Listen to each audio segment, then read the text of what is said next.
Yo, what up? It's your boy, and we back at it again.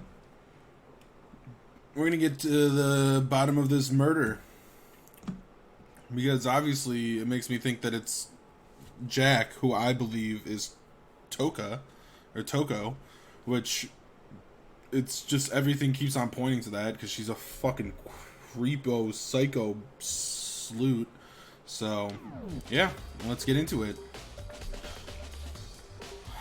The victim was Chiro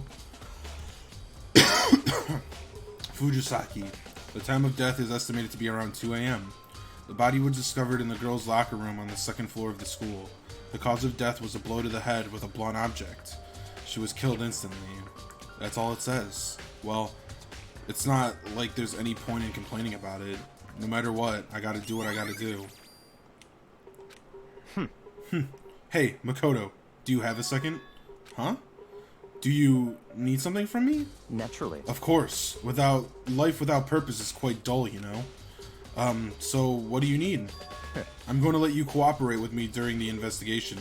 Huh? What? I'm purchasing your talent. The same talent which allowed you to solve Sakaya's case. Solve? No, Stop talking. You seem to have limited use, which is why I've chosen you. You have to honor my contribution.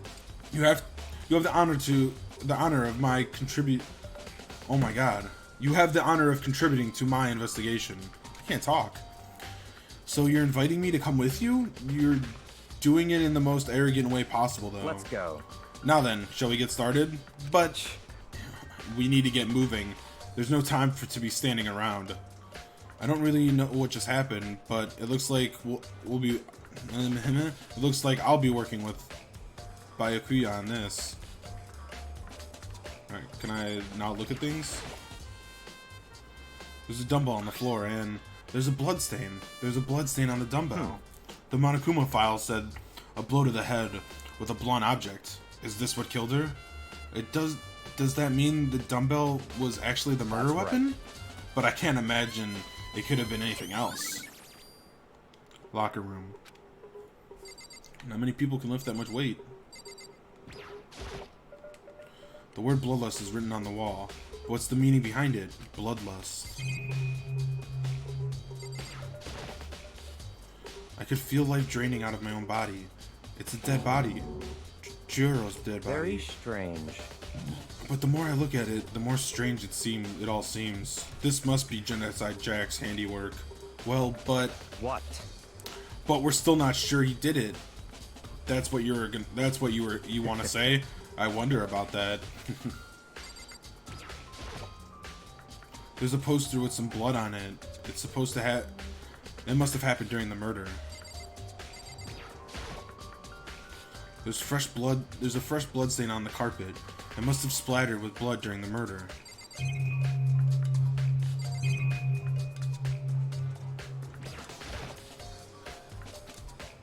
She took her time examining Chiro's corpse. She poked and prodded, going over every inch of the lifeless body. You're a very strange woman, you know? Being able to touch a dead body with absolutely no trouble. She seems to be concentrated pretty hard. It's like she can't even hear us. I use this locker room all the time. Now it's become the site of Chiro's death. But why was she killed in the locker room? Actually, if you think about it, she could have been killed somewhere else than carried here. She was very light, that is true. But it wouldn't be hard for someone to carry her, but still. I think she came here on her own, by choice. What makes you say that? She's been talking a lot lately about how she wanted to get stronger. So you're saying she came here to exercise? But according to the Monokuma file, apparently she was killed around 2 in the morning. Would she have been exercising that late? Perhaps. Hina or myself are usually in the locker room during the day. So she was probably avoiding it then. Avoiding it? Although I invited her to join us more than once, she never showed up. I can only assume she was trying to avoid us. And instead, she came to exercise in the middle of the night. Perhaps. It's difficult for me to imagine she would have come alone. She did want to start exercising, but she specifically mentioned she couldn't do it by herself. She needed support from others. So you're saying she could have came here in the middle of the night to train secret, but that she would have come with someone else. It is a possibility, I think.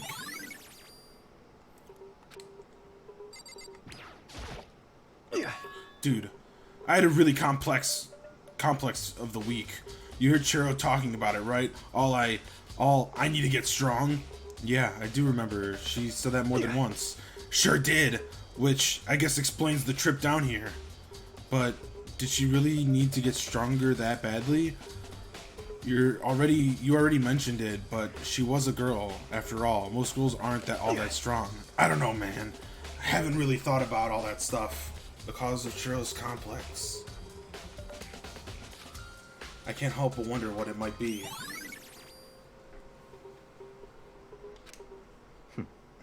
Now I believe it is time for us to move on. Huh? Already? What? New clues magically won't appear by standing around here. We need to check every aspect of this case.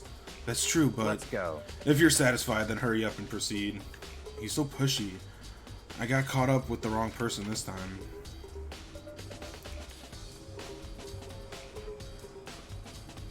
So, this is our next location. Huh?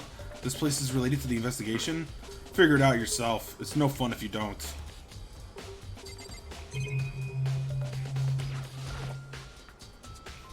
If I remember, this card reader is meant to work with our ebooks, right? What? Do you have an issue with it? If so, you should take it up with Monokuma. He said that, then quickly and sharply clapped his hands together. Did you call for me? You called for me? Has he been domesticated? That's right. It seems that Makoto has a question for you. You need something? Sure, what's up? Well, it's just about this card reader. Yep. Yes, the card reader has been designed to interface with your e-handbooks. You can only enter the locker room corresponding to the gender listed in your individual handbook. And it's impossible for two people in a row to go through while the door is unlocked, correct? Oh, sorry. If there were some sort of erotic terrorist on the prowl, the ceiling-mounted Gatling gun would initiate a Swiss cheese slaughter. And the school regulation prohibits anyone from lending someone else their handbook, correct? Of course! Correctly correct! So then, that means only girls could go in that locker room, and only boys can go into the boys' locker room. In other words, Chiro's body being found in the girls' locker room means... Makoto, I could see right through you. You see right through me? Allow me to tell you what you're thinking. Since Chiro was found in the girls' locker room, the killer must have been able to get in there. So, in other words... So, as such, the girl must be one of the girls. Or the killer must be one of the girls. The girl must be one of the girls. Duh. Did I get that right? Such ignorance. Good lord, you're simple. But am I wrong? You should pay closer attention to the regulations. The answer has been in front of you the entire time. Loaning your e-handbook to another student is strictly prohibited. Only the act of loaning an e-book is prohibited. Borrowing someone else's is perfectly fine. No, I wouldn't expect nothing less from the prodigal son of the noble Togami family.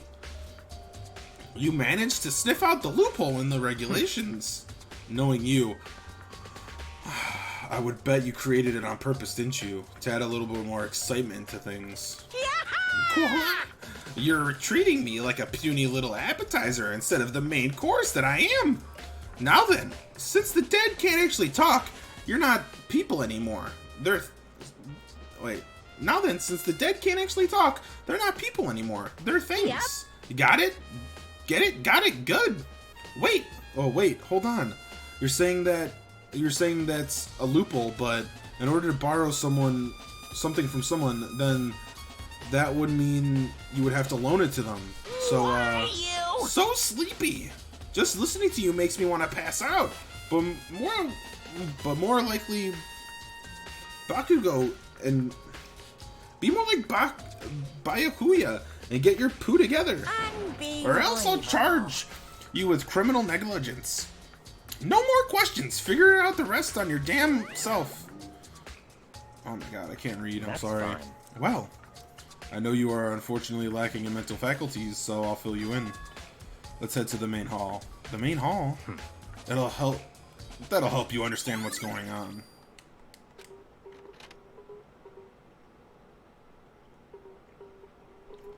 We came to the main hall. So, what are we looking for here? Does that mean I have to figure it out my own?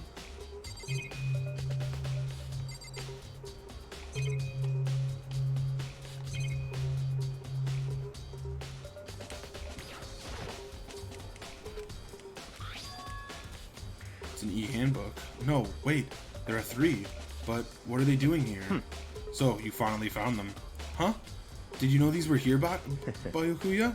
I happened to find them by chance myself the other day.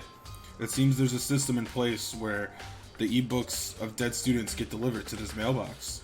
So then, these are the 3 handbooks belonging to Junko, Leon, and Sayaka? You can go ahead and confirm it yourself. Immediately turned on one of the handbooks, and then it was Sayaka, obviously. You're right, this is Sayaka's handbook. Now, do you understand? This is the key to the loophole that I revealed earlier. Yeah, I feel like I'm starting to get it. You should pay closer attention to the regulations. The answer's been in front of you the entire time. Loaning your e-handbook to another student is strictly prohibited. Only the act of loaning an e-handbook is prohibited. Borrowing someone else's is perfectly fine. I see. Yeah, now I understand. What? Hold on a sec. What's Very wrong? strange. That's strange. One of the handbooks won't turn on. Is it broken? Whose is it? The other handbook showed Junko's name when I started it up. Then the other one that won't turn on must be Leon's, I right? see. It would make sense, yes. After all, he did get pummeled with dozens of baseballs. Pummeled with baseballs.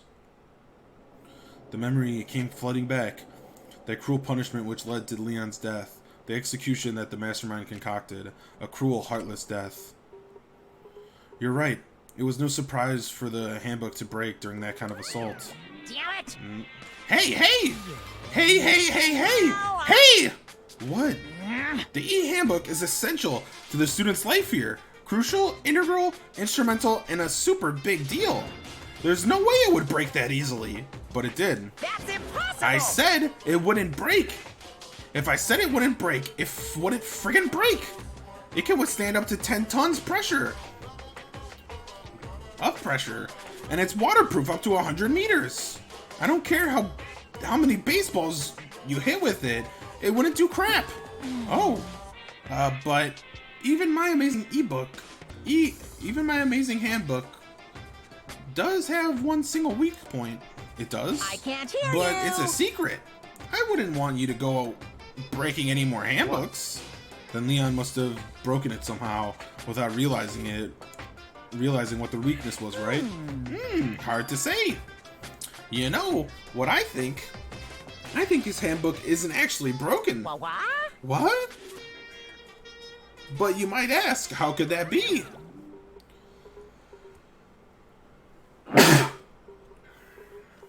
Leaving the question hanging in the air, Monokuma disappeared. What just happened? Monokuma said it's not broke, but it's undeniably a fact that it's not turning That's on. fine. Well, it does. I don't see any connection to the case, so it doesn't matter for now. You think so? Either way, it's definitely gonna have something to do with it. Okay then, this should be enough to get things rolling.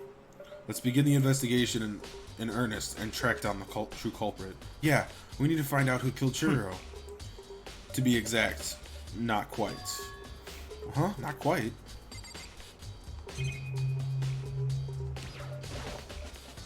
What do you mean by that, Byakuya? To be exact, not quite. Certainly, I want to reveal Chihiro's killer, but more precisely, I want to discover the true identity of Genocide Jack. Then you truly believe Genocide Jack is the one that killed Don't Chihiro? make me repeat Absolutely. myself. I have no doubt that Genocide Jack is the culprit of this case. The murderous fiend is Genocide Jack, What? right? There's nobody else it could be. A murderous fiend who kills again and again using a bizarre, brutal method. They're like a ghost attacking suddenly and then slipping away before the police can catch up to them. And what nickname did the internet give this mysterious serial killer? Genocide Jack. They say he killed 1,000 people, but that ought to be an urban legend. Still, could one of us really be a demented, psychotic killer like that? You're not wrong to wonder. But words mean little right now. I have something to prove. I have something that will prove it, and I can show you. Why do I have to keep on clicking on him? What do you mean by that? Okay. Don't make me repeat myself. What?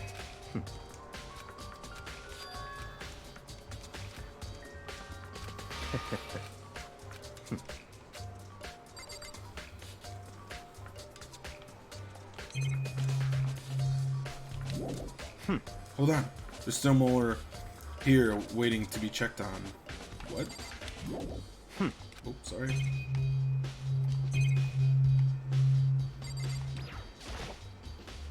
The hunk of metal blocking the entrance. No, not that.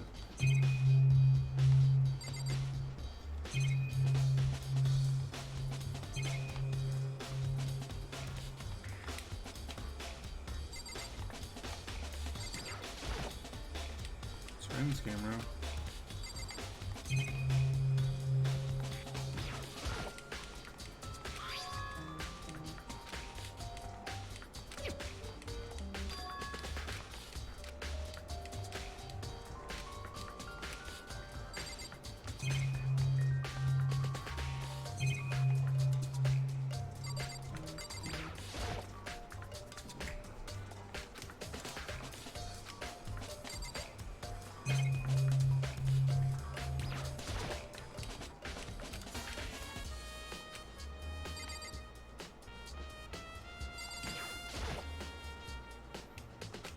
Okay.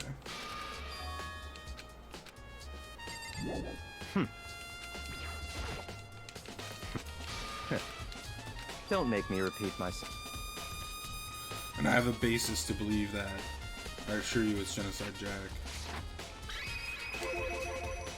Was there really proof? There's something I'd like you to fuck me. There's somewhere I'd like to take you. This will provide all the evidence It's you all need. clear now. Evidence that Genocide Jack is the one that killed Chinchurro. Evidence? Does something like that really... Hey! You two! Big I don't trouble. have time to play with you. We're busy. Leave us alone. I But mean, it's an emergency! An emergency! Come on, please, you gotta help me! please. This is a serious emergency. Please, please, you gotta help me. Calm down, Hina. Okay, Hina. I mean, But it's an emergency. An emergency? What happened? well, Something's wrong with Toko. She's acting super strange. Well, I mean, she's acting pretty strange earlier, right? What do you mean by... What should we do, Bayukuya? Very strange. Since it's Toko, I must admit, I'm intrigued. I suppose we can take a second to see what's going on with her. Are you sure? Don't make me repeat Don't make myself. me repeat myself. I don't expect that. I didn't expect that. I thought for sure he'd just say no. And that'd be the end of it. Okay, okay. Come on, hurry. Wait for us, Hina. Let's go. It looks like she's heading to the dorms rooms. Heading to the dorms. To Toko's room, most likely. Yeah, you're right.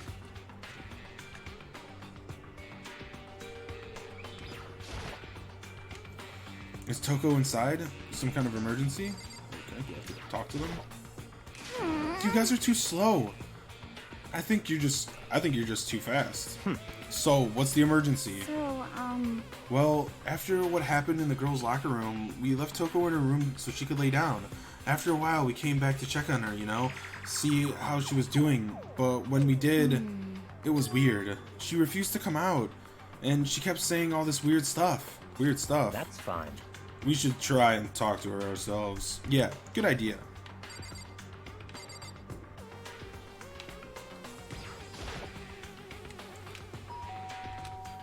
The door swung open slowly and silent. Holy crap. An aura of negativity flowed out from behind the door, focusing a gas What? out of me, forcing a gas out of me. What? Oh, shit. nothing. Okay. It's just that Hina was really worried about you, holding yourself up in your room. Leave me alone. Yeah, sure thing. But could you open up just for a second? Won't allow it. Huh? I won't let Genocide Jack have control. And just like that, she slammed the door in my face. Called it. What was that? She's been acting like that the whole time. When I rang a little while ago. I'll drive it out. The killer, drive it out. The murderous fiend. It doesn't make any sense, right? I was afraid to leave her in there alone, so I tried to bust down the door, but it felt like something was holding it shut on the other side. I couldn't even budge it. Toko was scared, Toko was scared enough to even bar her door? Does she think the same thing as Byakuya? Does she think that serial killer Genocide Jack really murdered Chihiro? Is that what Toko's so scared? But Whatever it is, I'm really worried about her. Isn't there anyone who might be able to persuade her?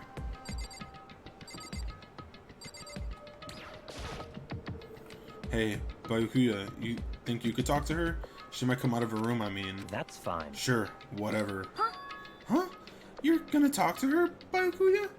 Wow, I guess you can be nice when you want to. Byakuya stood in front of her door, not making a sound, and pressed the doorbell. After a few minutes... what do you want? Leave me alone, you're all so annoying. But Bacula. It's Byakuya. Byakuya. It's Byakuya. I'm sorry I couldn't keep our promise. But don't worry, never again. I won't let Genocide Jack have control ever again. And with that, the door slammed shut. Even Byakuya couldn't pull it off. There's nothing else we can do. Let's get back to the investigation. Hold on! Hey, Byakuya, what was Toko talking about just now? Something about a promise? What? I have no idea. Another one of her delusions, I'm sure. But Stop talking. if I say I don't know, that means I don't know. Just let Hina take care of her. Oh, yeah, okay. I'll stay here and keep an eye on her. Let's go. Well then, let's go. Without waiting for a reply, Byakuya sped away. Byakuya! I hurried to catch up. I tried to talk to him several times as we walked, but he didn't even look back, let alone say anything. He just kept walking towards his destination. Finally, his feet brought him to a stop in front of a certain room. The library? Come on, let's go in.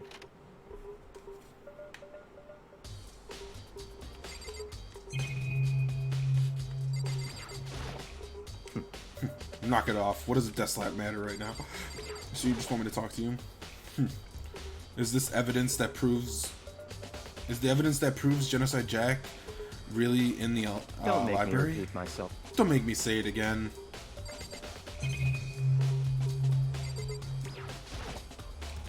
If I remember, on the other side of this door, it's an archive, right? Hurry up and go inside. Oh, Let's here. go. It'll all make sense once you're inside. Whoa, there's so many books and files. And so much dust, So, too. in other words, I would say there's enough value in this place to endure the dust.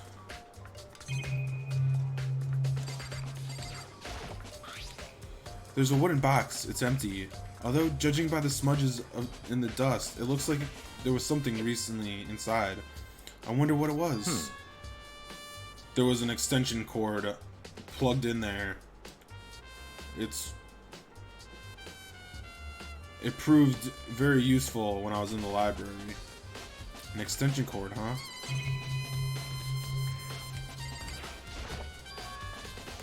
Huh? It's a desk lamp. Oh yeah, it's the same one I saw in Byakuya's. I saw Byakuya using in the library before. What? Do you have a problem with the lamp? It was here before, then I moved it over there. It was too dark over there, so I thought I'd put it to good use.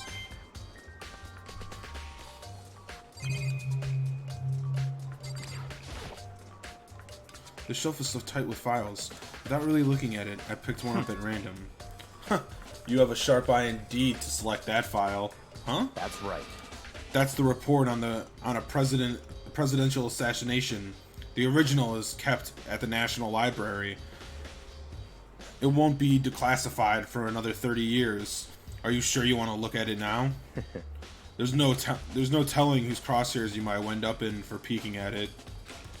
Without making a sound, I return the file to the shelf. There's so many files stuffed in. What's in all of these things? That's enough. Those documents are dangerous. Dangerous? They detail all the people who control the world from behind the scenes. Dangerous truth for a commoner. You mean like members of the Diet or something? No.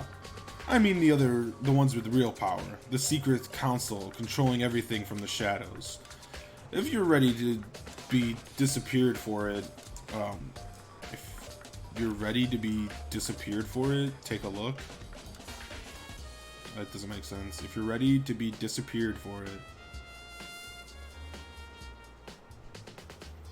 Okay. There are some very interesting people in there.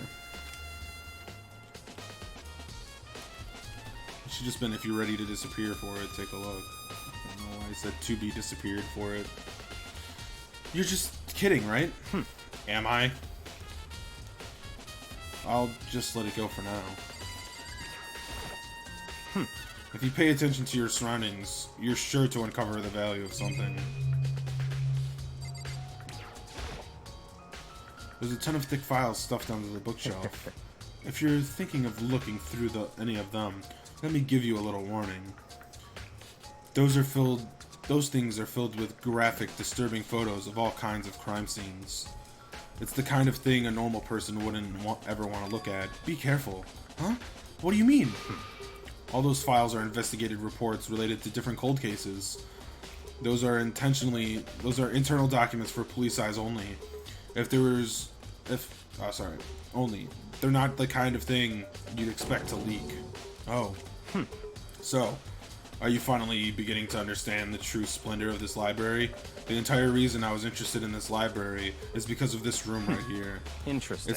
It's home to classified government documents, police records, things no ordinary person would ever see. It's magnificent.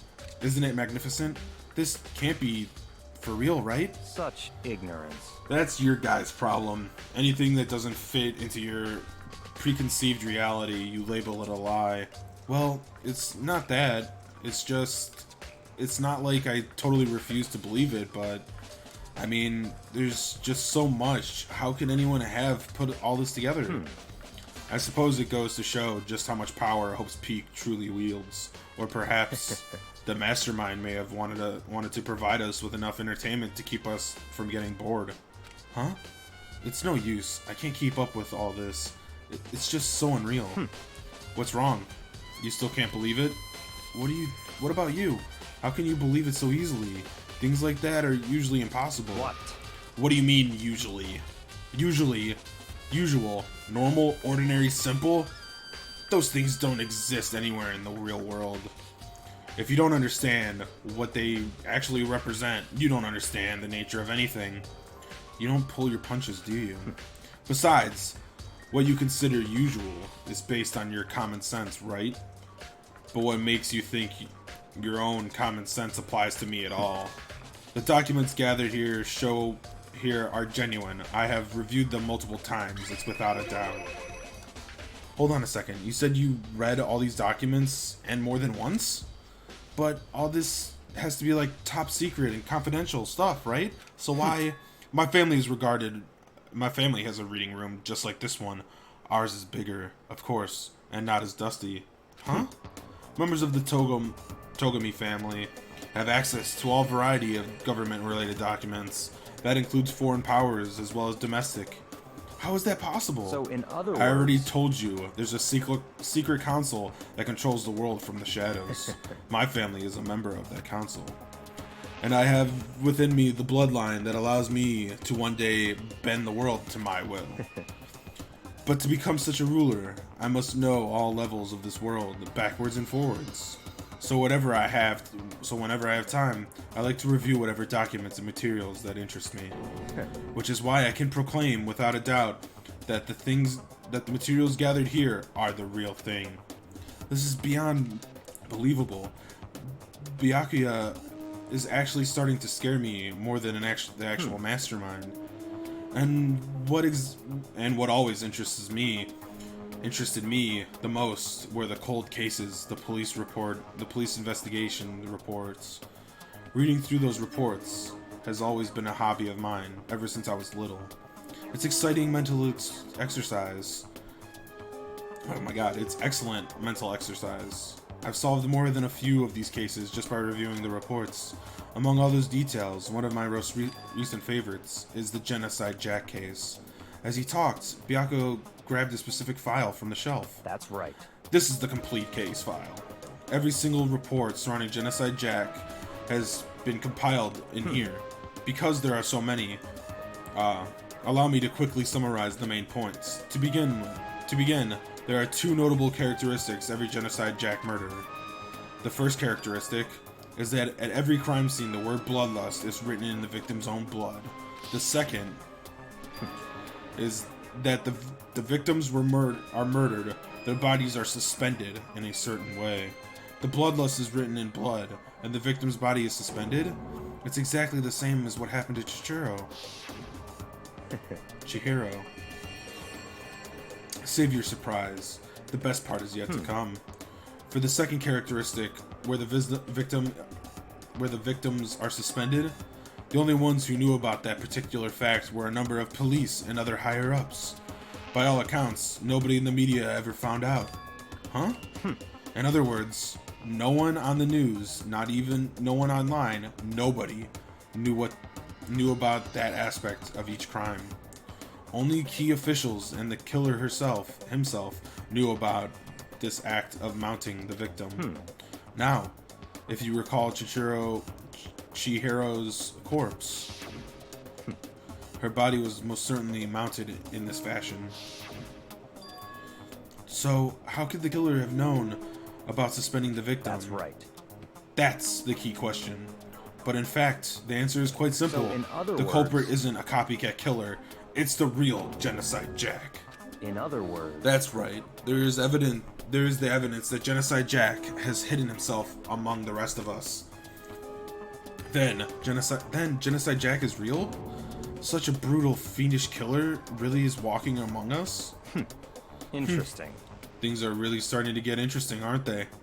I never imagined a killer with such a reputation would ever become a part of our little game. Now, don't you think it would be good for you to take a look at what I've already seen? You might just manage to ferret out a clue or two. Such ignorance. If you got down on your knees and beg, I might even show myself.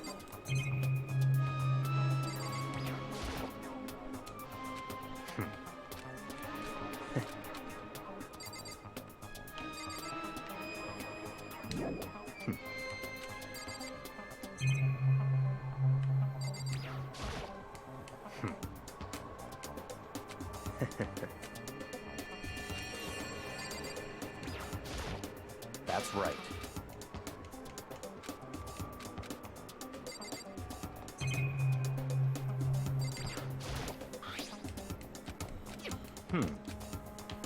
Oh, do I have to just talk to him more? Byakuya.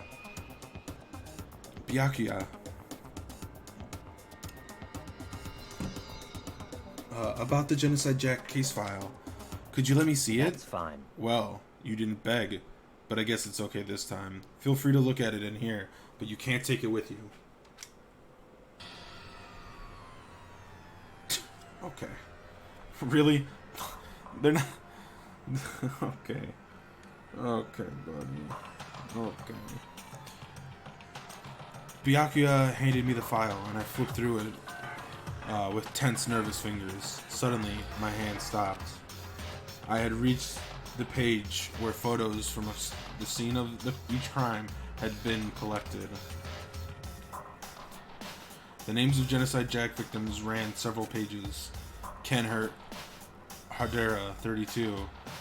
Kenshiro Honda, 17. Shoji Gaku, 23. Kanoe Yasi, 14. Takashi Yoshida, 30. Takeshi. Kametsuna Taro. Takifumi Gono. Uchida Nashia. Takeshi Masumini. Yuto Kumijima. There's no end to it. But one thing became perfectly clear as I read. All of the killer's countless victims were killed and suspended in exactly the same way. And at the scene of each murder, at every murder, the word bloodlust was left in the victim's own blood. Now, take a look at the next page and you'll find another interesting tidbit. The next page. Profiling results. All of the crimes took place either on weekdays, at night, or during holidays, either day or night. The most common type of killing to take place on holidays is in the afternoon. Based on these facts, it could be suggested that the suspect may be a student. Evidence suggests that the suspect lingered at the scene, and when they did leave, they were in a panic. Because an eyewitness has never come forward, it's unlikely there was any external reason for this. This confused behavior suggests that the suspect may potentially suffer from dissociative identity disorder. So, Yep. in other words, I called it. The key point here is that the culprit may well have a split personality. A split personality, like the kind of thing you see on TV. So I'm part of another totally unbelievable story, but this one is way more unbelievable than anything else up until now. Or maybe it isn't real. It really isn't. I don't know. I feel like my mind is going numb. let's go. Alright, we should get going soon. Huh? Where are we going? Anywhere but here. We finished our business here, haven't we? Ah, wait. Byakuya. As usual, Byakuya turned and left without another word. I hurried out the bathroom, out the library to catch up. Well, this is where we part ways. I have some things I need to take care of before the class trial. Huh? Just all of a sudden like that? I don't have time to Come play on, with you. enough of your annoying misapprehensions. Did you really think we'd be together this whole time? Take responsibility for yourself and do something useful. Move the investigation forward on your own. Goodbye. Goodbye. And just like that, he was gone. And just quickly as he'd asked me to join him, he'd cut me off. In the end, I felt like I was just playing time, just a plaything getting tossed around. At the same time, I'd uncovered some really important clues, thanks to him. Genocide Jack. He was the one that killed Chihiro. And the murderous fiend is one of us. Who was it? This dude's a fucking moron. I have to find that out, no matter what it takes. And to do that, there's somewhere I have to go to investigate a little bit more. I need to go back to the crime scene, the girls' locker room. I should check out the boys' locker room too. And the others might have come up with some info I might find useful. I need to find out everything I can. This dude's an idiot. You just went to fucking Toko's room and she's just like, she pretty much said, I'm Genocide Jack. Like, okay. Hifume. Hifume has discovered evidence revealing the identity of the culprit. I feel as Another stat increase for me. Evidence? What did you find? I can't reveal that just yet. it. But I'm I sure of guarantee it. that what I found will steal the killer's breath from his lungs. Are you sure about that? Oh yes, Miss Lunenburg said she'd witnessed something worthwhile too. Really? What did she say? Well, if She it would refused to tell me. It's like when a girl bullies the boy she likes, right? Right? So, okay, so where's Celeste right now? The warehouse by the dorms. She was there, but at the same time, not there. What's it gonna be?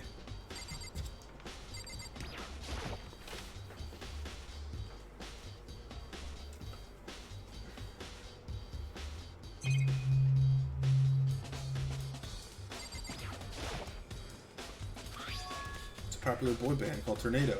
Somehow it doesn't quite fit into the boys' locker room. Wait. That's right, that poster is in the boys' locker room. That was the poster that was originally in here, and I smirked at it because it was like fucking hentai-ish. And now the poster's switched. So the murder happened in here.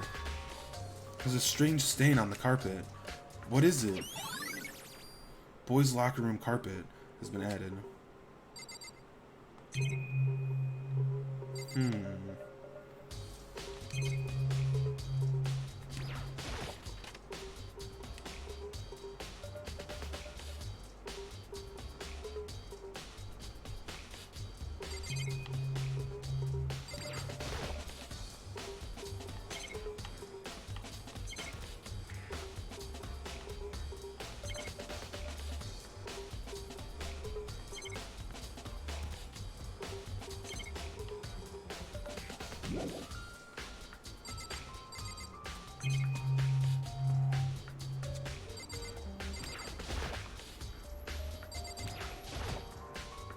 Maybe there's some kind of clue in the lockers.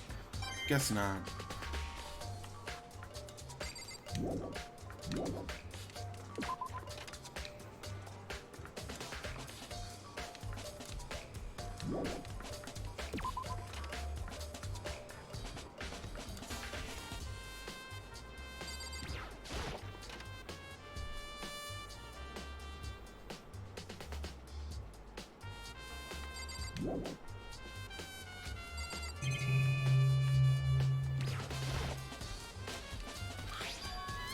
The big-breasted swimsuit model is pretty noticeable too. The girls' locker room doesn't seem like the kind of place you'd find something like that. Oh wait, that reminds me, the poster in the other locker room is... That's right, there's definitely something strange about that. In the boys' locker room, there's a poster of a popular boy band, and in the girls' locker room, there's a poster of a big-breasted swimsuit model. Could these posters have been switched? But if they were, why? What's the reason anyone would have to... Maybe I should talk to someone who knows a little bit more about it.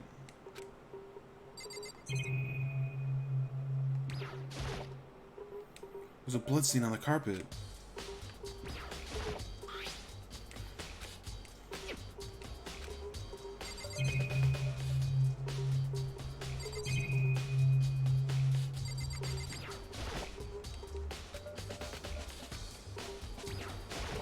Just making sure.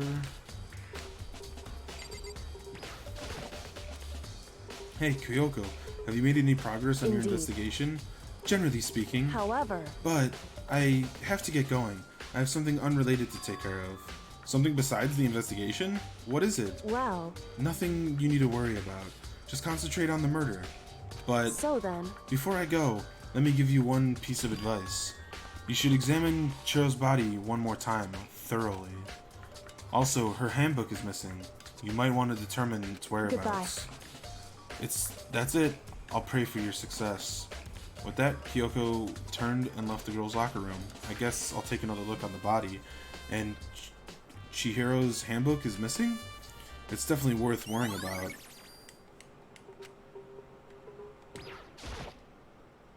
Kyoko said I should examine the body one more time. I knew she said thoroughly, but I have my own limits. Well, I better give it a shot anyway. Let's see. Chihiro's hands are bound with what looks like some kind of rope. Kind of looks like an extension cord. The rope was used to prop her up, like in a kind of crucifix position. The rope is a plug? Wait, so then this isn't rope at all. But the more I think about it, the more that's not the only thing that concerns me. Chiro's fatal injury was a blow to the head, which means someone struck her in the head in order to kill her. That's right. There's an issue of her being suspended and the fatal blow. At first, I didn't see any reason to think too much about either of them. But seeing them again after looking through the Genocide Jack file, something's not quite right. What does this all mean? Well, the one thing most likely to tie all these mysteries up is the true nature of the rope that Chichiro is suspended up by. And to figure that out, there's a certain place I need to revisit to look over again. Plus, it might help to look at the Genocide Jack case file one more time.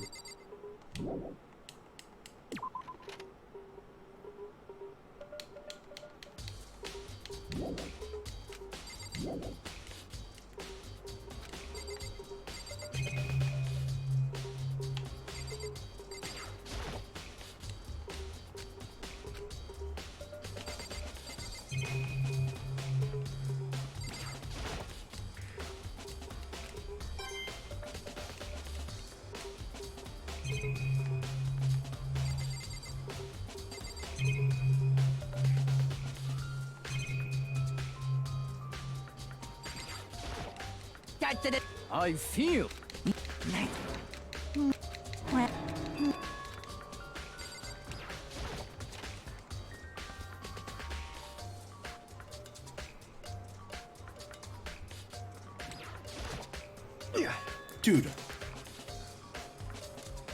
Dude had a real complex about being weak.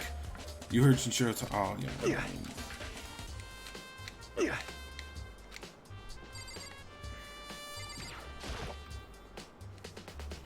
spend a lot of time exercising in the girls' locker room, right, Sakura? I use it nearly every day since it opened up. Sometimes Hina and I used it together. Okay then, let me ask you something. Do you think the posters in the boys' and girls' locker rooms could have been switched? I'm sorry. Sorry, I can't really say. I never really paid any attention to those posters. I see. However... But there is something that's been bothering me about the locker room. You see, I used to drink a lot of... I like to drink a lot of protein coffee every time I finish exercising. You have protein coffee in the warehouse. It's not the highest quality, but I don't have a lot of other options. I mix protein powder with the coffee and down a glass of it after exercising. Anyway, the other day I spilled on the carpet in the girls' locker room and it left a stain. A stain? But I don't see any stain on the carpet now. Of course. Exactly. I noticed it earlier. The stain has disappeared. I can only assume someone came along and cleaned it up. But still, isn't it unusually clean? As if there was never a stain there to begin with? Aha!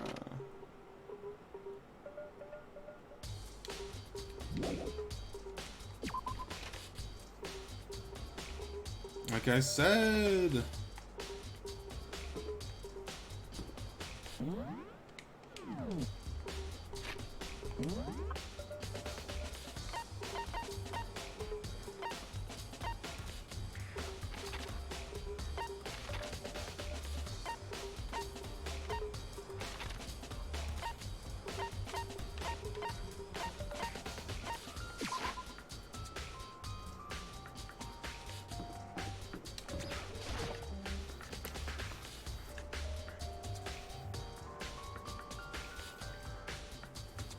Ice cream head, ice cream head.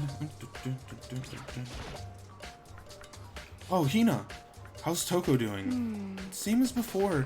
She won't come out. She just keeps on mumbling about something about Genocide Jack. So I just left her there. You left her? My head was all swimmy. I was getting pretty hungry. Yeah.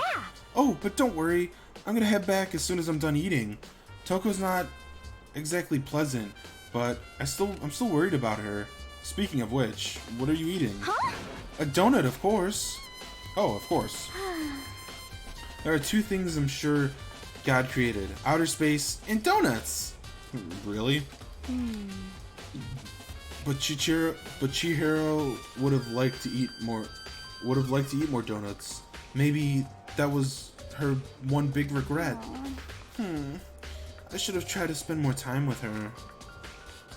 Come to think of it, who did she spend time with? Well, Yeah, she was a little bit strange. Didn't really hang out with the other girls that much. It was like she was trying to keep her distance from us. Actually, Sakura said something similar. She said that even though she said even though you and her invited Chihiro to exercise with you, she always refused. yeah, totally. Yep, that's true. It wasn't just us either. It was like she stayed away from all the girls. Yeah. Was she just shy? I don't know. She talked to the boys all the time. Isn't it kind of weird to be shy around your own sex and totally fine with the opposite? Oh wait, maybe she's used to guys spoiling her. The law says you can't judge a book by its cover, right? Yeah, you think so? I never saw her as that kind of girl. I feel like she's a boy.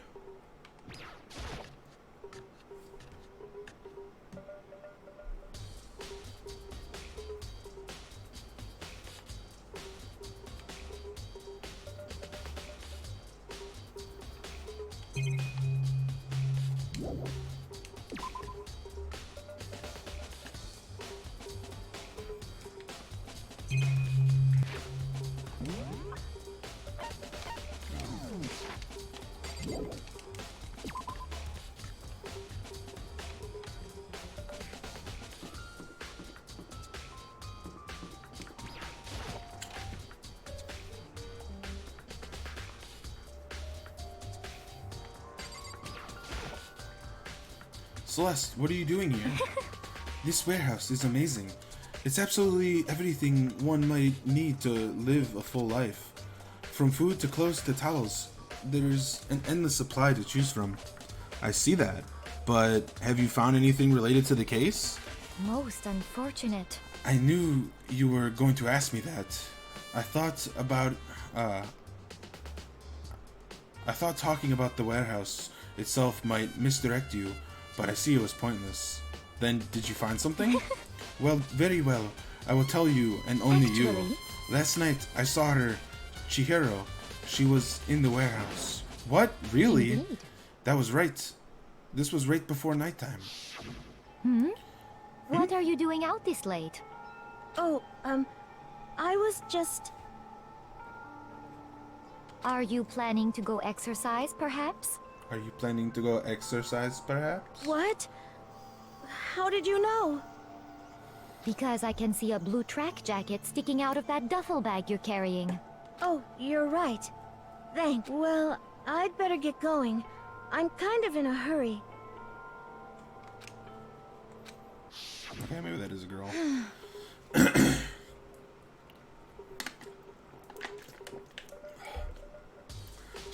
She stuffed the black jacket into her bag. It was almost like she was trying to hide it. And just like that, she was gone. Yes, indeed. I assumed she was merely stacking up to go exercise in the morning, but it would appear she ignored the nighttime rule and headed directly to the girls' locker room. If she hadn't broken our rule, none of this ever would have happened. You get what you deserve, I suppose. So apparently, she went into the girls' locker room late at night in order to exercise without anyone knowing. But the strange thing is, there was no trace of the track jacket or duffel bag Celeste said she was carrying, which would mean the killer would have had gotten rid of it somehow.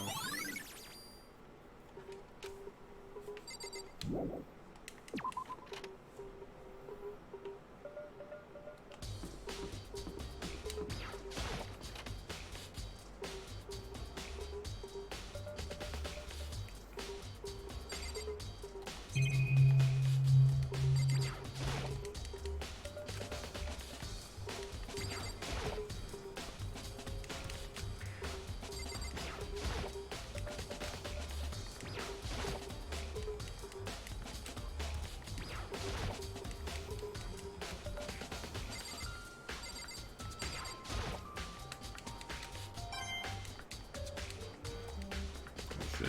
Okay. Well, good thing I did this, I guess, but I still felt like, oh shit, another one. Wait, did I miss these the first time or something?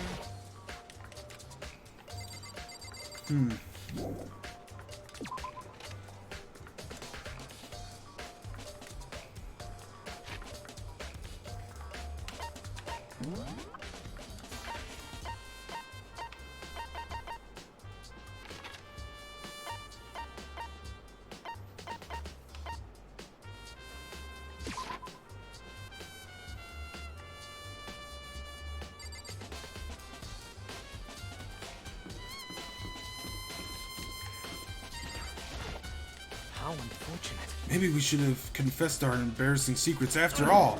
Damn it! I'm sorry, Chihiro. It's all because I wasn't strong enough. Okay, so they have nothing important to talk about.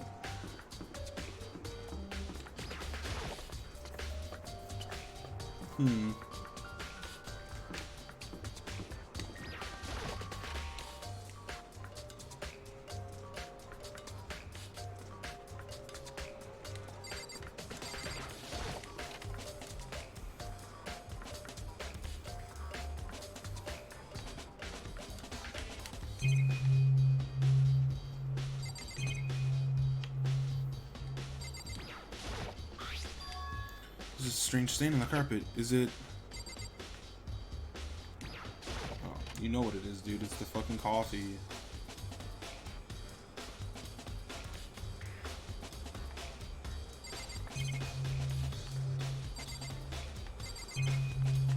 I'm sure there's nothing in there.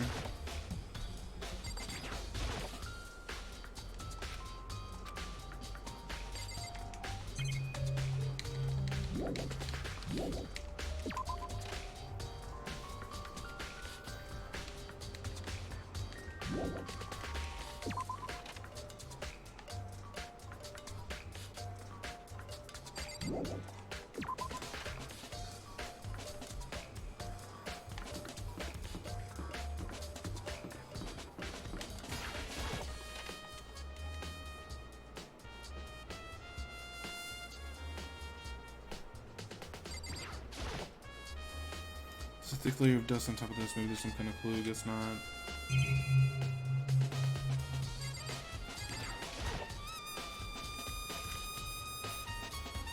Like, what's here now? Oh, I see. It's not plugged in. The lamp's cord isn't long enough to reach the outlet from there.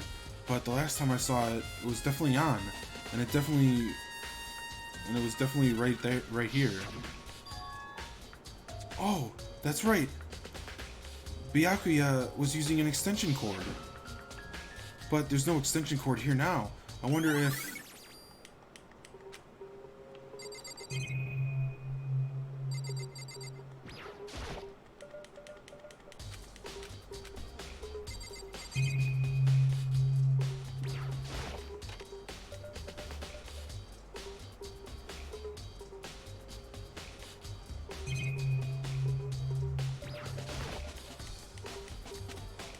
I want to take another look at the case. I know it was around here somewhere. Huh? It's gone. Did someone take it out of the archive? But the only one who would do something like that, I can't think of anyone but Byakuya.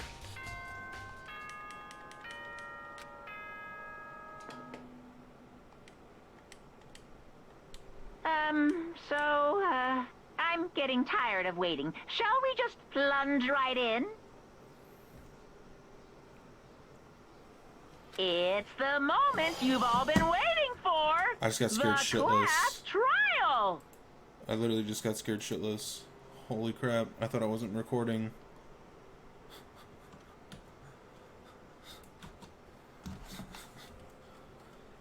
You remember where to meet, right? Please go through the red door on the first... Begin the class trial, or it's about to begin. Those red doors, it's right through here.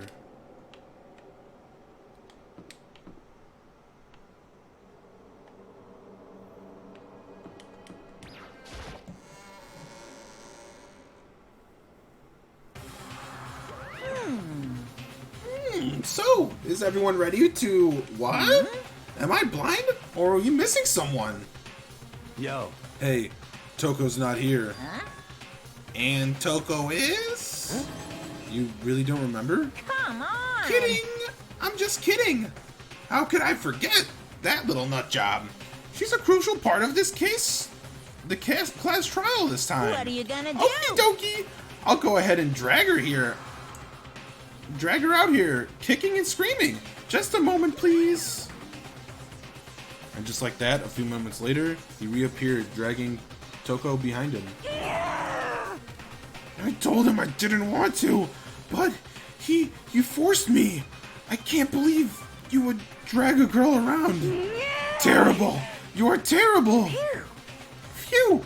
So, now everyone's here, right? Okay then, hustle onto the elevator and let's get the show on the road. I'll see you guys down there. Let's go. Shall we? Okay. So, shall we get going? It's time to find out who killed Shihiro. Shihiro Fujisaki. She was so gentle, so meek and calm and meek. Nobody had any problems with her. Someone made the choice to kill a girl like that. And that murderer is one of us. Someone standing right here. You have no choice, right, but to go. Palms sweaty, knees weak, arms are heavy. There's vomit on his sweater already.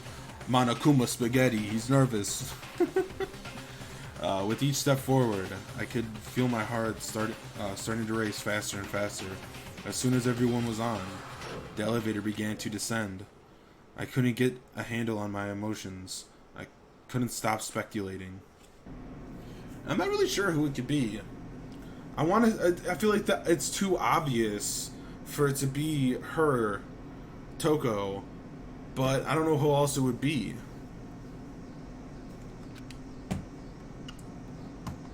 Okay.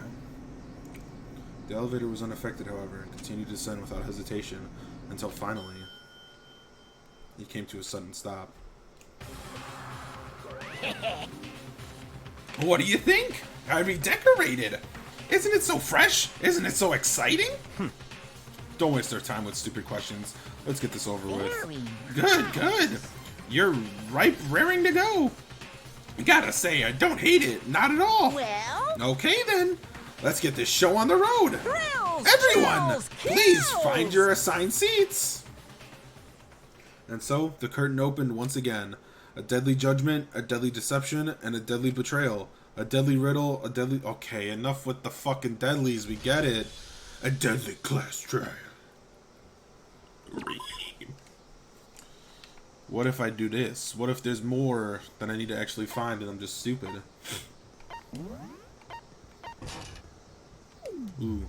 Increase influence gauge by 2, effects during class, okay. Oh, so they're all saved from last time, right? Yeah. Okay. Let's do it. Class trial. Let's begin with a basic explanation of the class trial. So, your votes will determine the results. If you can figure out who, then I'll... Okay, I remember. Let's talk about... Alright, murder weapon. We know the murder weapon is the dumbbell.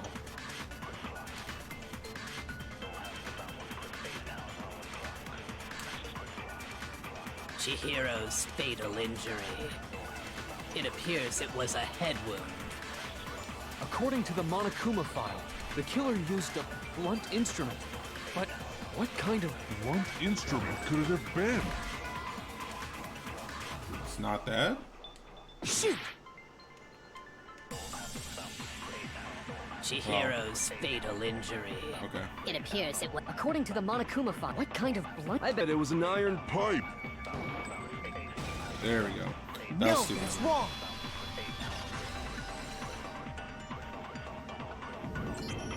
Can we agree that the object that dealt the fatal blow was the dumbbell found at the scene of the crime?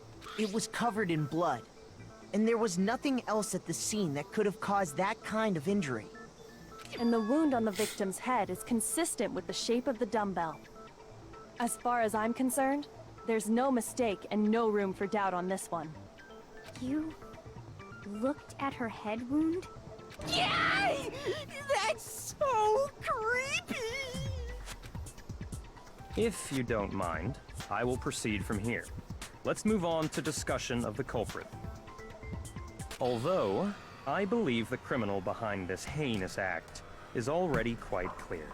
What? For real? Chihiro's killer is the fiendish serial killer, Genocide Jack. Genocide Jack, the fiendish serial killer. Did he really? This motherfucker, dude! Holy shit! He literally read all the evidence that points to it actually being fucking Genocide Jack, and you're still questioning it? Oh my god, dude! This dude's making my asshole hurt. A new element has been added? Oh great. Sure, what's up? For this debate, little white noises will appear. Okay.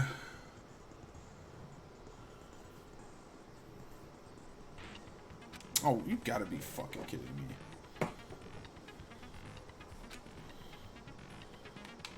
I'm not using a fucking mouse.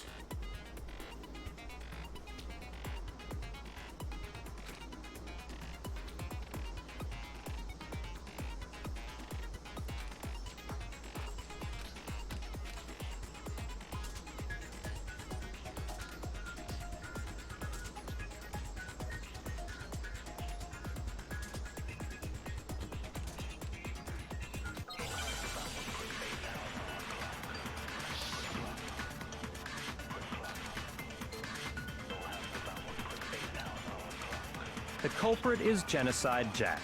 I'm sure of it. Case closed, as far as I'm concerned. But that's impossible! Why? What makes it impossible? Well, I mean, come on! There's just no proof for it. No, that's wrong.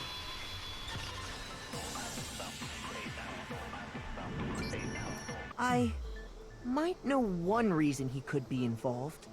What? I found this file while I was looking around the archive in the library. I guess it's some kind of confidential file the police put together about the Genocide Jack case. What?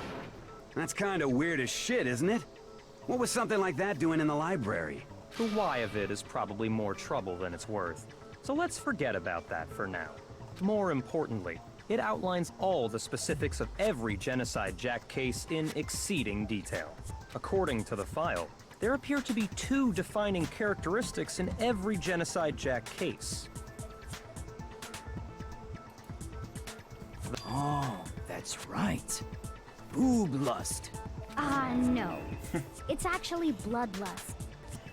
But more important is the other characteristic, and it's something that has never been made public. Never made public? What the hell is it? Why don't you tell them, Makoto?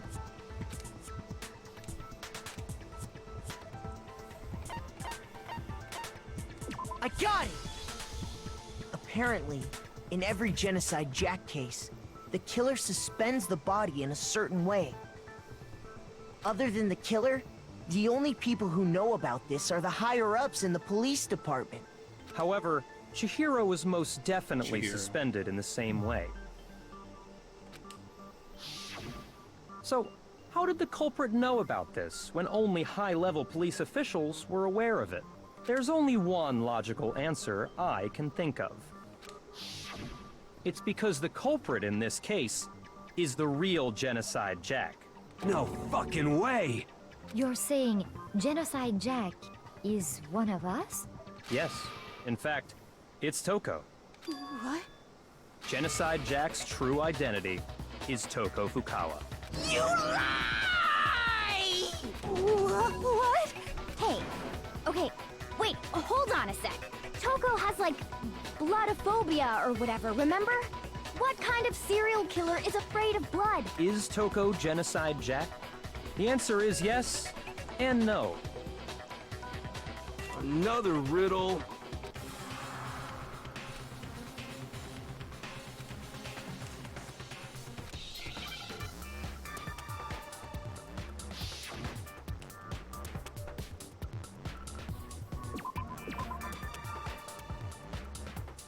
Wait.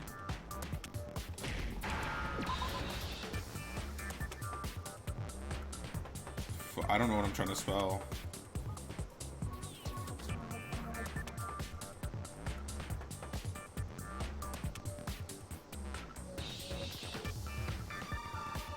I honestly have no idea what I'm supposed to spell.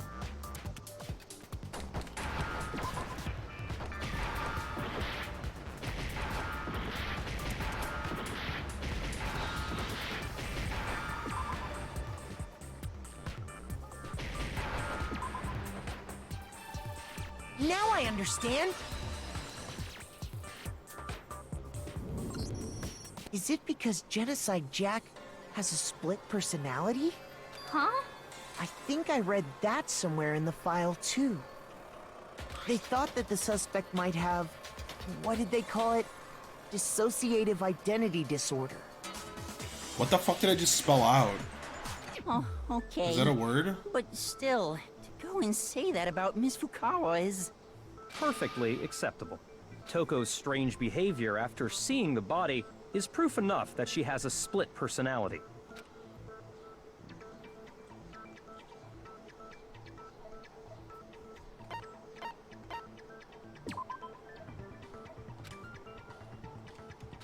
Shoot! Oops. I got it! That's right. Think back. She fainted when she saw Chihiro's corpse, and then, when she woke up...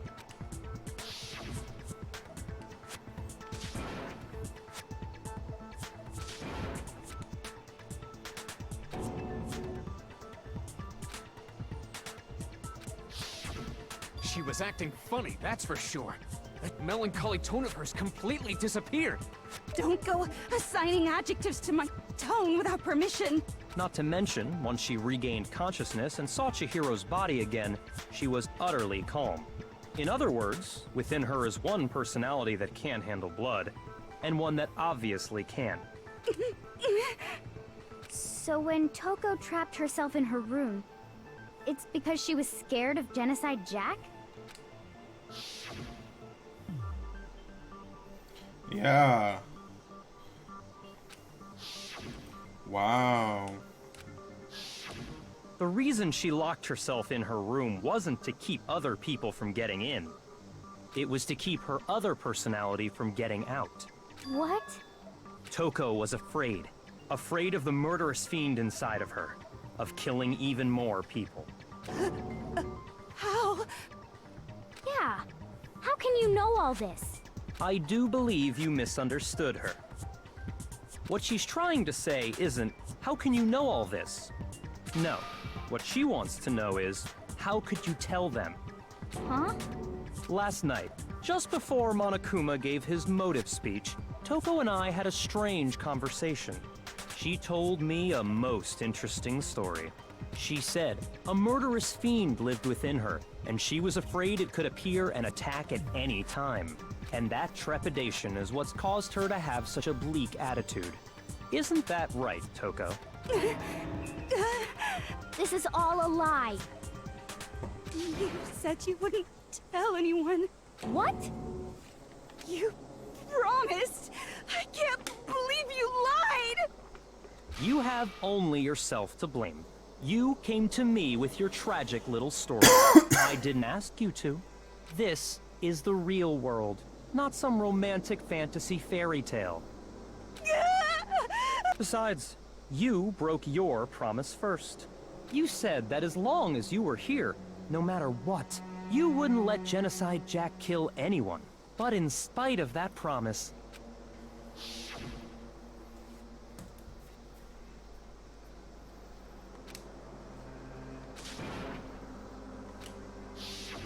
You said if I kept my promise, you would go out with me. That's the only reason I promised. how many times do I have to tell you? I never said that. But you weren't able to do it. You just couldn't resist that rush you got from killing, could you? I tried. I swear I tried to control it, But your efforts were useless. What a... Oops. I hate you. Well, the opening act is nearly finished. All that's left is to hear from the person in question directly. The person you don't mean. Togo's body suddenly lunged backwards. A huge thud echoed across the courtroom, but in the next second... Well, hello there! Is it me you were hoping to see? Yes. What the heck? So you figured it out, huh? Well, whatever. What are you gonna do? I'm the ultimate murderous fiend, Genocide Jack! Or better yet, let's go with Genocide Jill! What the fuck is this? Toko, what happened to you? Not Toko. That's a loser name. And what happened is a textbook split personality. So what if one of them happens to be a serial killer? You should turn a blind eye to one's faults. She's so intense. Like they say, sound in murderous mind, sound in murderous body. This one is so different from the one we've come to know.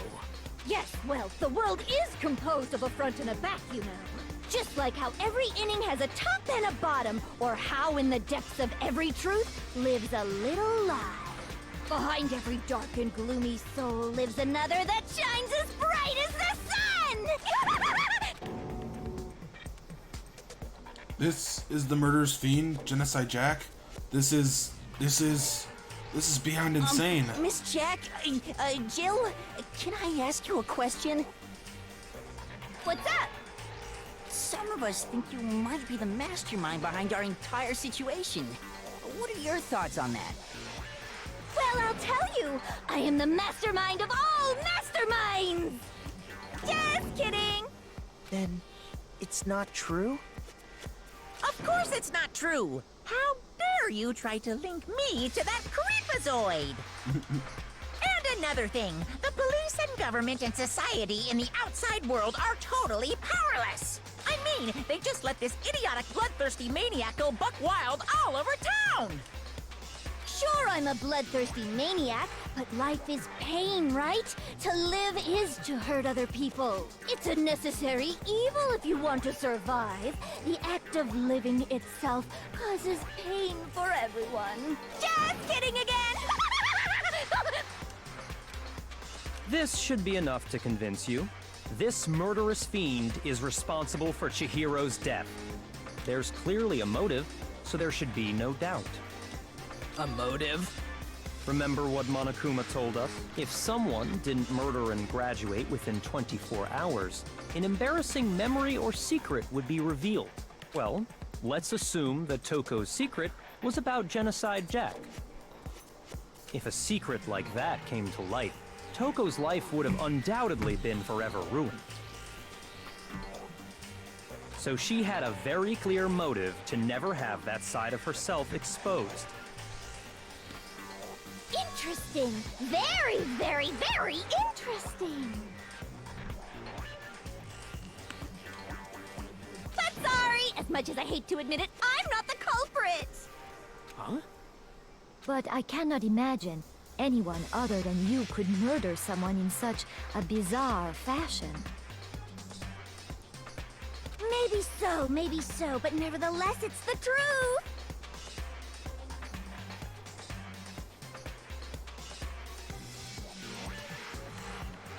Do you really expect any of us to believe you? Yeah. I could never believe a word you say, you monster! Maybe Maybe she's totally right about that, but something is still bothering me. But she said, I need to get some more details about it.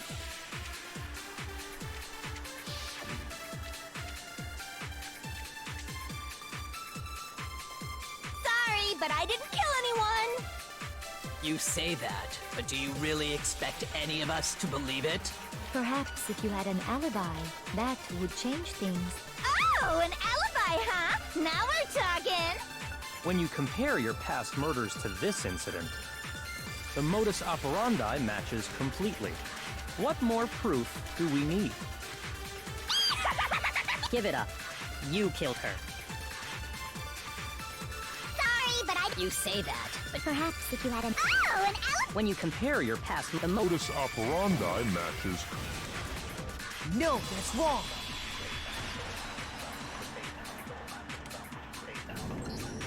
Are the methods of murder really exactly the same? I'm not so sure about that. I think there's a slight difference between the Genocide Jack cases and this one. Huh? How's it any different? Uh-oh, you don't know? Well then, human garbage, let me tell you! I murder with passion and conviction.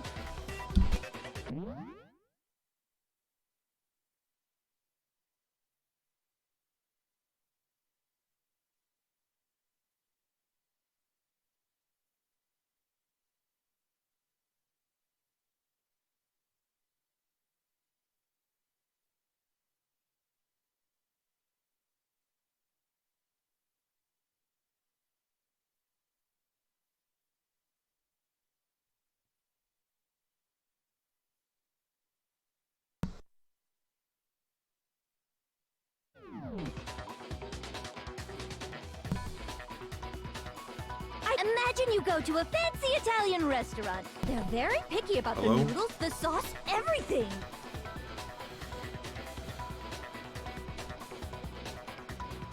But what happened to Chihiro?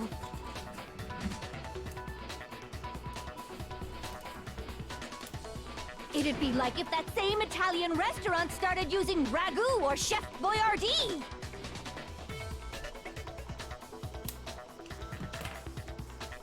This is no creation of mine! Let me rephrase that, in a way that maybe makes more sense. There are two clear differences between the Genocide Jack cases and this one.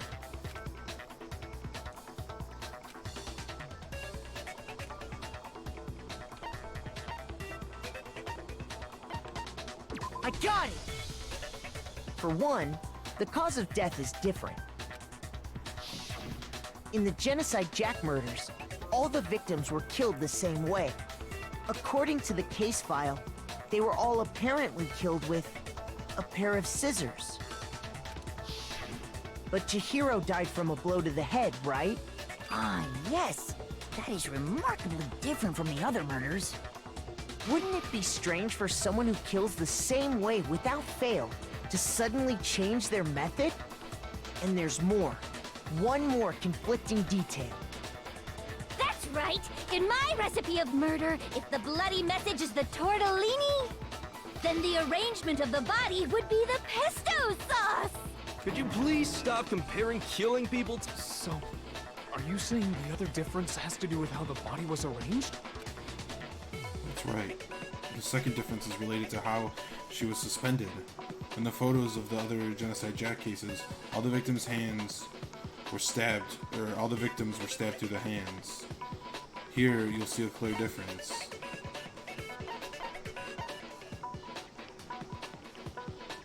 I got it! Do you remember what the killer used to suspend her? They used some kind of rope to hang her up by her wrists. What is your point? Well, in all the previous Genocide Jack cases, something else was used to suspend them. Specifically, pairs of razor-sharp scissors. And guess what? I used my own specially designed scissors for the murders and the arrangement! Like I said, I'm a professional, so naturally I'm very picky about the tools I use. And you know what else? Big Mac said there's two differences, but he's wrong. Big Mac? Are you referring to me? Listen up, Big Mac! There's actually one more difference! Huh?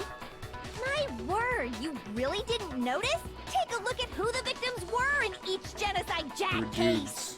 There's a pattern there, just A pattern? figure that out, and it'll be plain as death why I couldn't have possibly killed that little lolly girl.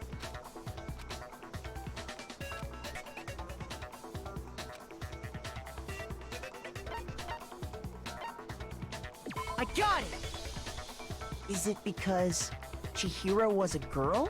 Bingo! Bullseye! Right on the money! What are you talking about? In all the Genocide Jack cases, all the victims had something in common.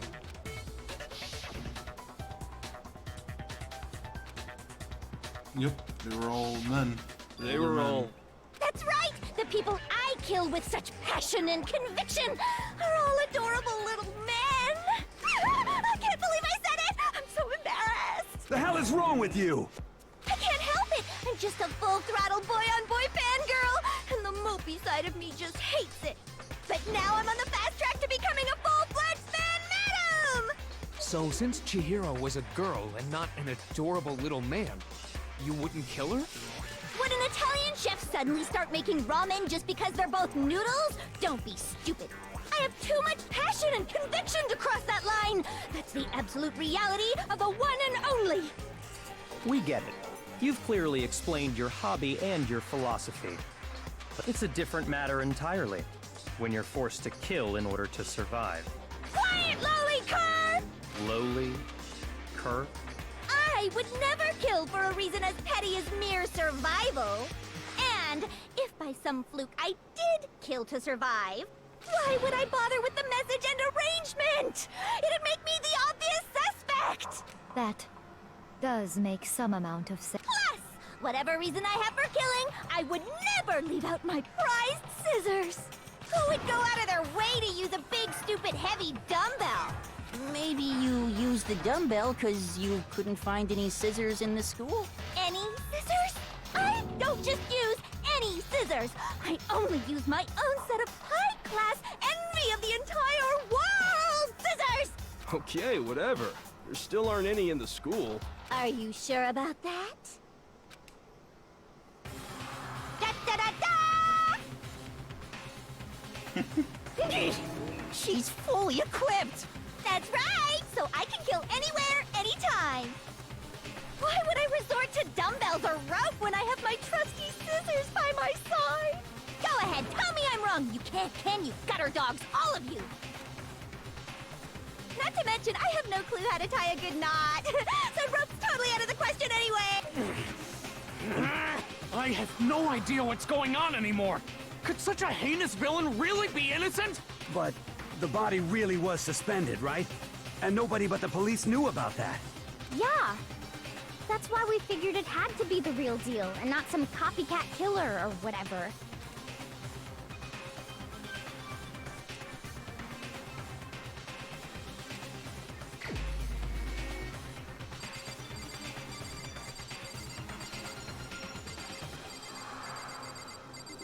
So my go-to is him because he's the one that had the file.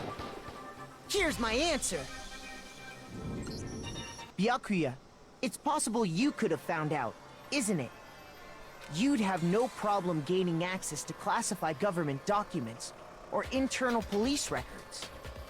Plus, you've already looked through the Genocide Jack file before this all happened, hadn't you? Are you saying Mr. Togami did it? Then the reason he pushed the theory of Genocide Jack being the killer so hard was because he wanted to pin the crime on her. So, he rearranged the scene to disguise it and make it look like I put my stamp on it. The adorable glasses man was behind it all. Oh, I'm on fire! Well, Byakuya, what's your response? I see. So now the suspicion falls on me.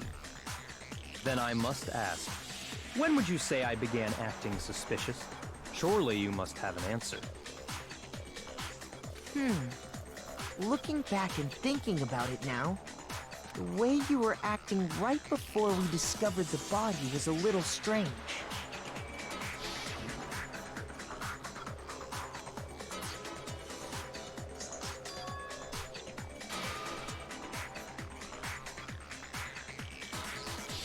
You wanted to go to the girls' locker room right away, right? But since you're a guy... I should have naturally thought of the boys' locker room first. Is that what you want to say? The victim was Chihiro, a girl. Hence why I said we should check the girls' locker room. Nothing strange about that, I'd say. On the contrary, there's something very strange. Okay then, what's so strange about it? Go ahead, share with the rest of the class. It was a clear contradiction in what Byakuya just said. I need to make it clear to everyone. A new element has been added to the non-stop debates. Yes, what? Next, we're going to add something called the truth flashback. If you aim at the weak spots and hold down the left mouse button, then you'll memorize the weak spot. This memorized phrase can only be shot once as a single truth bullet. If you shoot or challenge the truth bullet, it will disappear from your cycle. However, you can use the flashback feature as many times as you want. If you don't seem to have the answer to a lie or a contradiction in your loaded truth bullet, it might be wise to memorize a different weak spot and use that to make your case. When's the best time to use flashback? Well, you just have to use your keen wits. Oh god. In this case, though, I will say that if you don't use a flashback, you won't be refuting anything. Well then, good luck and have some fun. Oh fuck.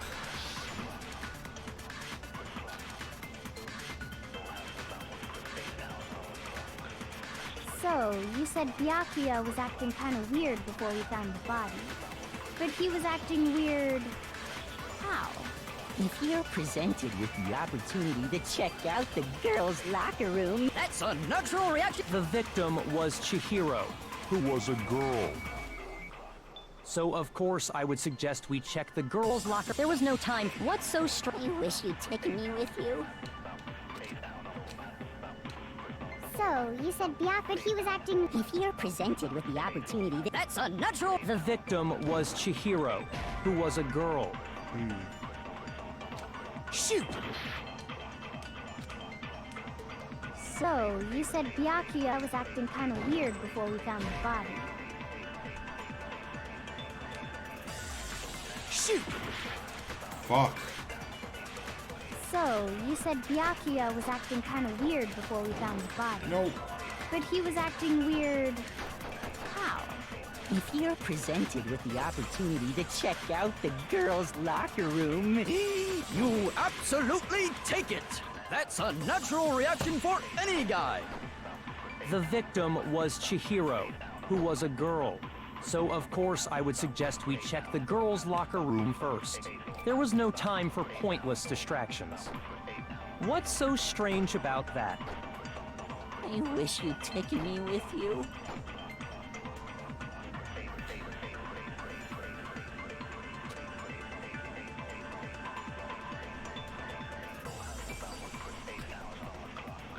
So, you said Byakuya was acting kind of weird before we found the body. But he was acting weird... If you're presented with the opportunity to check... That's a natural... The victim was Chihiro, who was a girl. So of course I would suggest we check the girls' locker room first. I'm so confused. There was no time for pointless distraction. What's so... I wish you'd taken me with you. I can't do anything.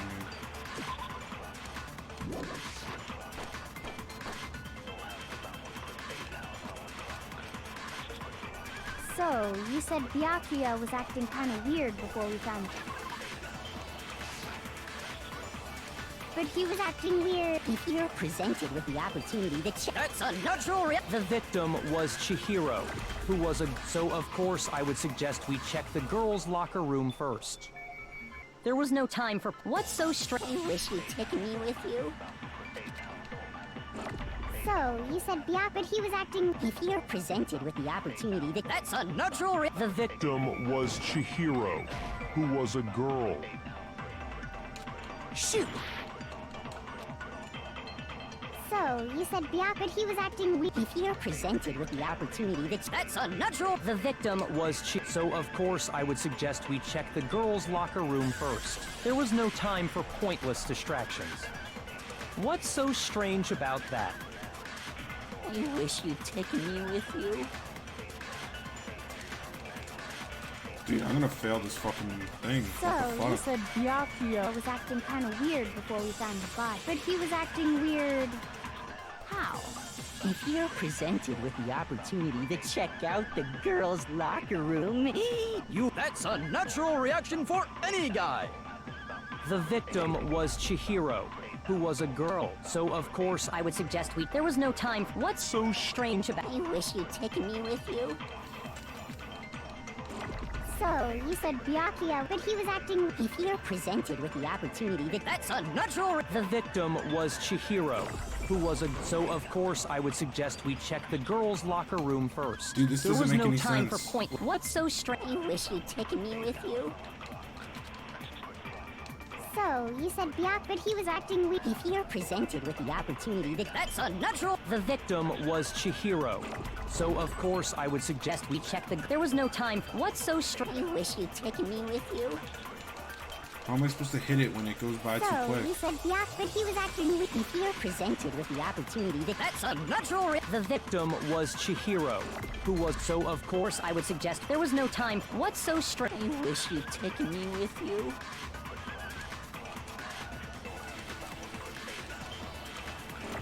So, you said Byakuya was acting kind of weird before we found the body. Shoot! Well, I failed, didn't I?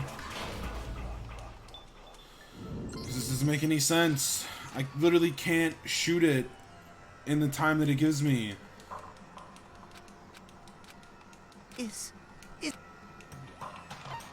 I refuse to give up yet.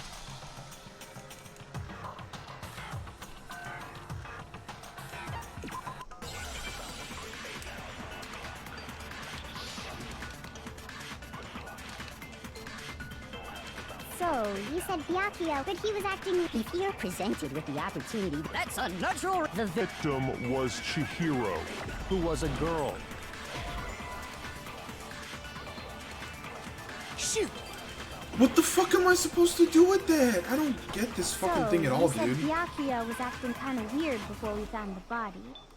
But he was acting... If you're presented with the opportunity to check out the girls' locker... That's a natural reaction for any guy. The victim was Chihiro, who was a girl, so of course I would suggest we check the girls' locker room first. There was no time for pointless distractions.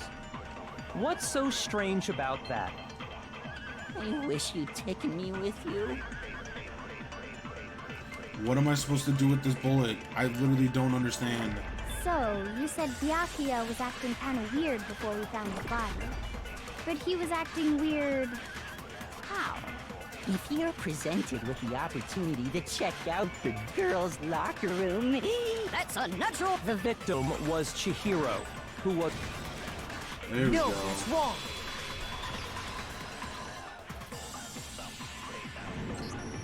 I'll tell you what's so strange about that.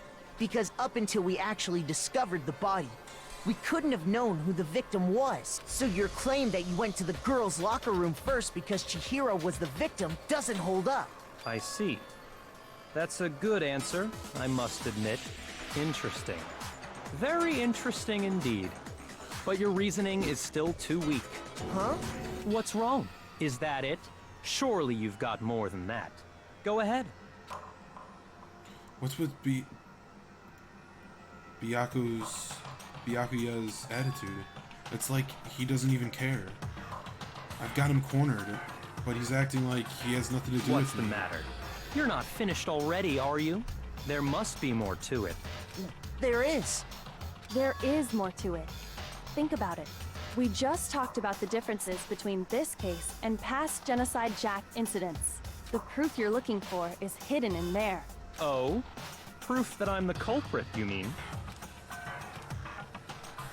The differences between this case and Genocide Jack.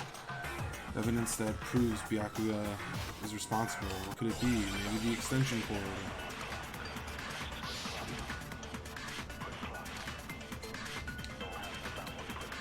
The difference between the cases? You want me to explain? When I want to kill, I use my very own special scissors, and I use those same scissors to arrange the body. Oh. Shoot! What? The difference between... You want me to explain? When I want to kill, and I use those same scissors... But Chihiro was suspended with... It was some kind of rope. That's right! It absolutely was! Then there must be something very fishy indeed about that rope. Hey, Byakuya, where'd you get it from, huh?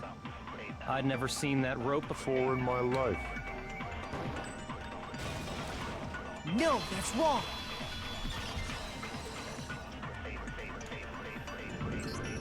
Actually, I'm pretty sure you have seen it before. Because, you see, that rope, or should I say, that extension cord? What? An extension cord? Byakuya, you've used the extension cord in the library more than once, haven't you? And the same extension cord that was in the library all this time went missing after the murder. And there's no way someone who uses that extension cord as much as you do wouldn't discover that fact. Then Byakuya must be the one who took the extension cord. I can't imagine any other possibility. That's really what you think? Then your conclusion is something like this? I killed Chihiro in the girls' locker room, then hung her up and wrote that bloody message. I intentionally made it look like Genocide Jack was behind it. Is that about right?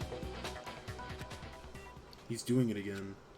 He's totally calm, totally uncornered. Or unconcerned. As if he's not even involved. Wait, not even What's involved. wrong? I asked you if you think that's what happened. Hell yes, that's what happened. So that's it, right? Byakuya's the killer. I don't disagree with not disagreeing. He kept calling this a game, right? So he'd be totally willing to do something like this to win. Sorry, but could we hold on just a second? I think we need to talk about this a little more. Huh? Do we really need to? We've already decided who did it. I know, but still, there's something that's still bothering me. Is that right? And what, pray tell, is still bothering you? I killed her in the girls' locker room, then disguised my crime. Specifically, I dressed it up to make it look like it was the work of a What about all that bothers you? Wait, what was that just now? Something's not right. Chihiro's body was definitely found in the girls' locker room, but does that mean, can we really expect what Byakuya is saying as the truth? No, I don't think so. There's definitely something off about what he just said. I got it! You say you killed Chihiro in the girls' locker room, right? But are you sure about that? Isn't it possible that the murder took place somewhere else? Sorry if you can hear my parents in the background. How They're very loud disappointing. What kind of question is that? Even in the world of disappointments, this is a true letdown. She was found dead in the girls' locker room. There is absolutely no question about that. How could the scene of the crime have been anywhere else? Well, I think it's entirely possible that she was killed somewhere else, then carried there later, along with the rest of the murder scene. The rest of the murder scene? That was awfully specific. Please tell me you have a reason for saying all of that. I believe I do. Hey, Byakuya, did I just take you off guard? When the story suddenly moved to the crime scene, Byakuya, who's been confident up until now, maybe Byakuya even realized that the actual scene of the crime could have been somewhere else? Hey, don't just move on without permission! What do you mean she was killed somewhere else? Come on, Makoto. If there's any chance the murder took place somewhere else... Evidence that shows the murder took place somewhere else.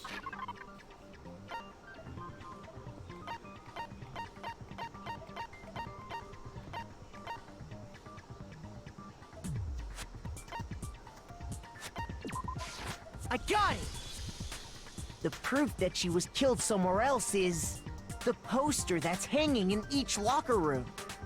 Your proof is some posters? The poster in the girls' locker room was a picture of a big-boobed supermodel. But don't you think that's kind of strange? Why would the girls' locker room have a poster like that? I bet those massive jugs of hers were totally fake! Meanwhile, the boys' locker room had a poster of the super popular boy band Tornado. Again, that doesn't really seem to belong in a boys' locker room. So you're saying that maybe the posters were switched? And there's one other thing I noticed about... You know what I'm talking about, right, Sakura? You're referring to my protein coffee, aren't you? Protein coffee? While I was in the girls' locker room earlier, I spilled some protein coffee on the carpet. But I noticed that after the murder, the stain had been totally scrubbed away.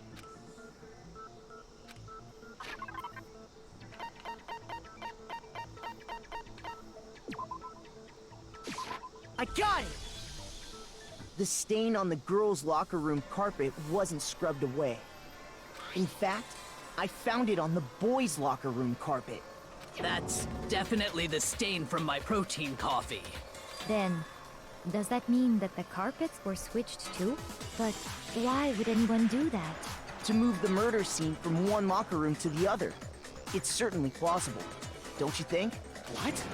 In other words, in order to completely swap the scene of the crime, the blood-stained poster and carpet were moved along with the dead body. By doing this, the killer was able to change the entire room where the murder took place.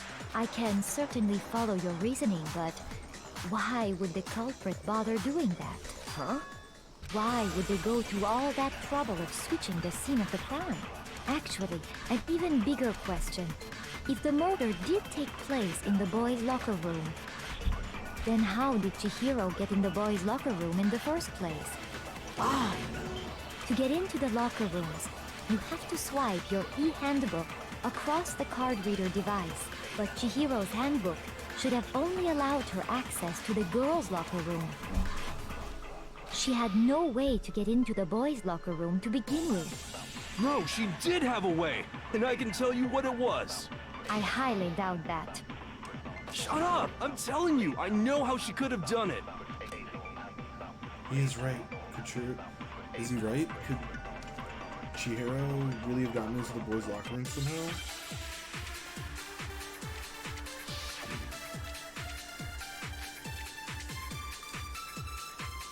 Is it really possible? Could Chihiro really have gotten into the boys' locker? Ah! I got it! She must have hacked her e-handbook.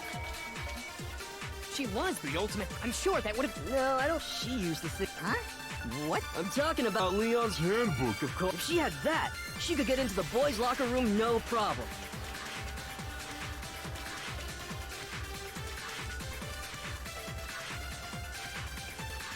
Is it really? Could Chihiro really have... Ah! I got... She must have hacked her e-handbook.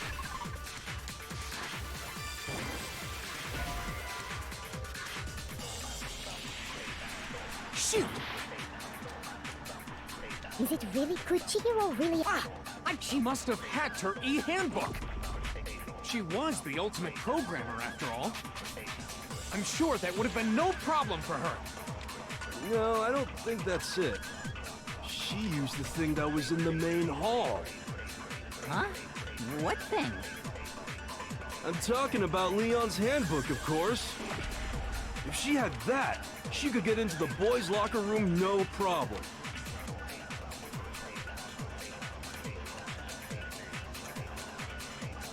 Is it really possible? Could Chihiro really have... Ah! I got it! She must have hacked her e-handbook. She was the ultimate programmer, after all. I'm sure that would have been no problem for her. No, I don't think that's it. She used the thing that... Huh? I'm talking about Leon's handbook. If she had that, she could get into the boys' locker room I no... literally have no idea what I'm supposed to do. Is it Am I really stupid? possible? Could Chihiro really have got... Ah! I got it! She must have hacked her e-handbook. She was the ultimate programmer. I'm sure that would have been no... No, I don't... She used the thing... Huh? What thing? I'm talking about Leon's handbook, of course. That's not gonna be it. There's no way I'm supposed to shoot Leon's handbook with Leon's handbook. Shoot! Is it really possible? Could Chihiro really... She must have hacked. She was the ultimate... I'm sure that would have... No, I don't think she used the thing. Huh? I'm talking about Leon's handbook, of course. If she had that... She could get into the boys' locker room, no problem. Is it really possible? Could Chihiro really have... She must have hacked. She was the ultimate... I'm sure that would have... No, I don't... She used the thing. Huh? What? I'm talking about Leon's handbook. Oh, No, that's wrong. It's right in front of me. I'm stupid. I'm just gonna No, cut that out. I don't think so you don't Chihiro see how used stupid I am. Leon's handbook. Why not? Because Leon's handbook was broken. Oh. Well, then, yeah, I guess that'd be pretty impossible, huh? I am struck silent by how quickly you gave up. Plus, isn't there a regulation against using someone else's handbook? Actually, the rule states that loaning your handbook is prohibited. It says nothing about borrowing one. In other words, you could borrow a dead person's handbook all you want, and you'd be safe. Yup, yup, yup! Hit the nail square on the noggin! Of course, if it were broken, that wouldn't make any sense anyway. So then, she must have hacked hers, like I said. She used her ultimate... You can't fix an e-handbook. The instant you open one up, a security buzzer starts blaring. So, if she didn't use Leon's handbook, and she didn't modify her own handbook... Maybe Mr. Naegi's initial assumption is just... wrong? It seems like there's no way she could have got into the boys' locker room. So I guess so. Okay then, True was really killed in the girls' locker room, and Bayoko was the one who really did it. But still, I don't know what else I can do. Hold on a second. I agree with you, though. I think you're on the right track. What the... You finally decide to open your mouth, and that's what you've got to You say? seem awfully nervous there, Mondo. There's no way she could get in the boys' locker room, right? So... Why are you so sure she couldn't get in? There's still one other way she could have gained access. What? What are you talking about? What other way is there? Well, to explain that, why don't we take a little break from the trial? I'd like you all to come see something. Wait! Just what do you think you're doing? Don't worry. This'll make the whole trial more exciting. I'm sure that thought must please you. Huh? It'll make things more exciting? Well, all right then. I declare an official class trial recess. Huh? Now then, what is it you want to show us? It better not be boring or I'll be very unhappy. Oh, I have no doubt it'll meet your lofty expectations. Yeah, let's go, bitch. Let's go. Speed it up. So before I even knew what was happening, the class trial had been put on hold. We headed off with Kyoko in lead. Where she took us was the locker room. The girls' locker room? We've already searched this place top to bottom. What are you trying to pull, Missy? I'd like you to examine the victim's body one more time. You wanna check it? You wanna check it again? Be sure to examine the entire... Examine her carefully? Like using our hands? No way! It's probably best if I don't run my hands all over a girl's dead body. It's not that I'm creeped out or anything, it's just... based on religious grounds, you know? Very well. I'll do it. But you're a girl. You shouldn't have to touch a dead body. Just let one of the boys do it. No, it's okay. I think Chihiro would rather have a girl examine her. So just leave this to me. Sakura. What is this? Some kind of secret girl-on-girl action? Is that what you two are about? That's not it at all. Stop screwing around. Okay, here I go. I'm sorry, Chihiro. Please excuse the intrusion. Putting her hands together in brief prayer, Sakura then began to quietly examine her body. Be sure to check her entire body. and I believe we will solve this particular mystery. Her entire body? I know you say that, but... What? This is... What is this... What is it? Not possible. It's not possible. Sakura's eyes were staring wildly at Chihiro's lifeless form, her massive frame trembling. This girl is... Oh yeah, she's a boy. Is what? Is a boy! I fucking knew it. Ah, I see. So she was actually a he. Interesting. Thank you for confirming this fact. What? You're joking, right? I wouldn't joke about this. Then it's really true? Chihiro was a guy?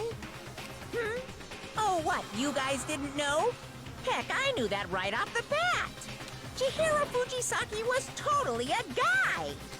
Then he was a cross-dresser? Oh, no, I'm really on fire! I wish I had killed him! So that's what Kyoko wanted to show everyone, huh? Interesting. Yes, that certainly does make things much more exciting. Now let's ride this wave of excitement back to the courtroom and get back. Yep, I agree. Let's get back to trial. Ahem. I do apologize for keeping you waiting. Now then, let's resume the class trial. We've all just learned of the shocking revelation that Chihiro was actually a boy. Let's pick up from there. Yes, well, I don't know his reason for hiding it, but the fact is, Chihiro was not a girl, but a boy. To think that Chihiro was actually a guy.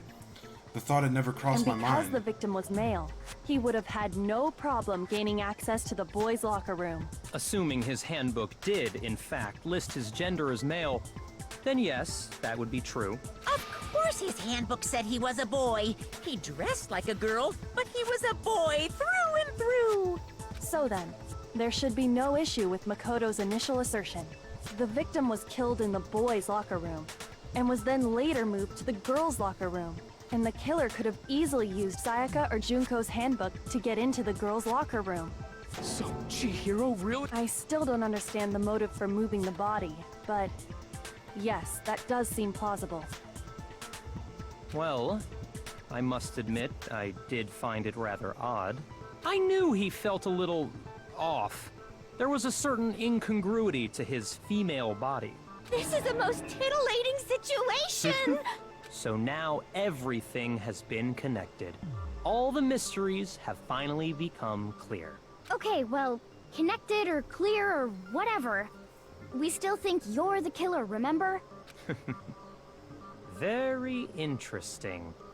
This has become very interesting indeed. Ah, he's off in his own little world. What about you, Makoto? After everything we've learned, do you still think Byakuya's the killer? Well, without a doubt, Byakuya is the one that made Chihiro's death look like Genocide Jack did it. But I think he might not actually be the killer after all. What? But aren't you the one who accused him in the first place? He just seems to be too easygoing about all this. Like he's enjoying us solving the mystery. The way he's acting, it makes it seem like it doesn't have anything to do with him. And you think that might be because it doesn't have anything to do with him? Plus, the evidence he left behind was a little too... how can I put it? Overt. He consciously chose to use the extension cord, knowing it could connect him to the murder. At least, that's how I... And Byakuya, when you found out the murder took place in the boys' locker room, it seemed to rattle you. And then again, when you found out Chihiro was actually a guy. If you really were the killer, that stuff wouldn't have had any effect on you. So that's your thinking, huh? Well, it bothers me that you don't have more concrete reasons, but it's fine. I guess I'll mark it as correct for the time being. Mark it as correct? He's right. I am not the culprit. I just happened to come across the corpse in the girls' locker room and decided to alter it. Are you fucking with us right now? No, I am not effing with you right now. I'm telling you the truth. Well, I find it very hard to believe. Go ahead. Find it very hard to believe. You're free to be executed along with the rest of us. If you're really telling the truth, then why? Why do you do that to his body? My reasons hardly matter right now. Uncovering the culprit is much more important, wouldn't you say? Now then, if it wasn't. Well, I don't think I can say for sure without talking about it a little more. You're seriously gonna keep going? We're all good, aren't we? I thought it was clear Byakuya did it. No, I'm with Makoto. If there's any doubt whatsoever, we need to explore every possibility. Because if we're wrong, we all die here. That's true. Very well then. I'm with you too. Damn straight. Count me in. Do you not have a mind of your own? Of course I do. What am I, an ant or something? Anyway, let's discuss this all as a group one more time. We still have time to make our decision. That's very true. Our lives are all on the line. Excellent. Then shall we resume our game of hide and seek? But if Byakuya didn't do it, then who's the real killer? Who murdered Chihiro? There's one thing we can be sure we know about the killer. The killer was able to gain access to the real murder scene, which means the killer is a guy. I got it! Since the crime scene was the boys' locker room, you would need a boys' handbook to get in. Since Leon's handbook is apparently broken, the killer would have had to use their own. In other words, it would have had to have been a guy. But that's still not enough. I need to find some more clues.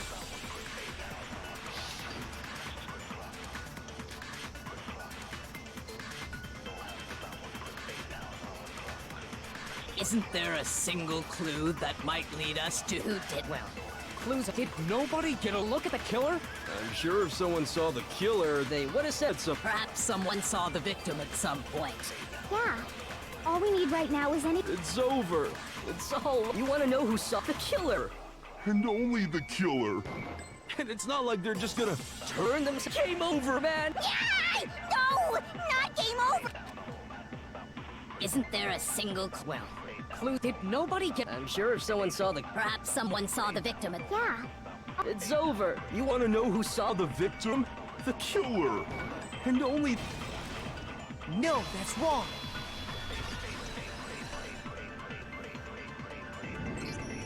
I believe someone else did see the victim before he was murdered. What do you think, Celeste? Now that you mention it, yes. I did see him. Huh? Really?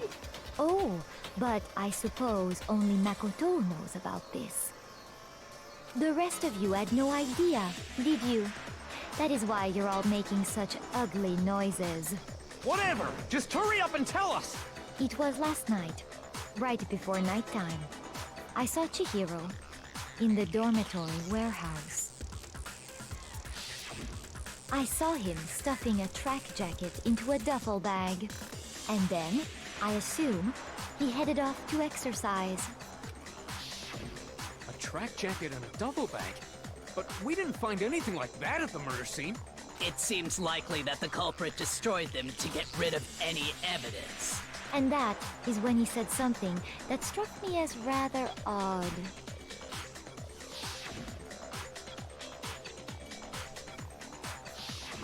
Chihiro told me he was in a hurry. But why would he be in a hurry? Only if someone were waiting for him, I should think. So, Mr. Fujisaki was on his way to meet with someone, and then they were going to work out together? But Hina and I had invited him to exercise with us plenty of times, and he always declined. Probably because he was afraid you'd find out the secret he was hiding, right? Which means that conversely, he must have trusted whoever he was meeting with very much. Enough so that he was willing to risk his secret being revealed. What a marvelous friendship! The point is, whoever he met up with is the culprit, right? So we just gotta figure out who it was. But knowing what we know, I can't even guess. No. You already have what you need to make the connection. Huh? You know who the killer is. I do? Seriously? Who is it? Who's the killer? Think back to the track jacket and duffel bag the killer disposed of. Focus on the details of these items, and it should become obvious who was waiting for him. Are you sure about that? You really think we can figure out who did it based on 2 pieces of evidence that we don't have? What? You want to track down some fingerprints or something?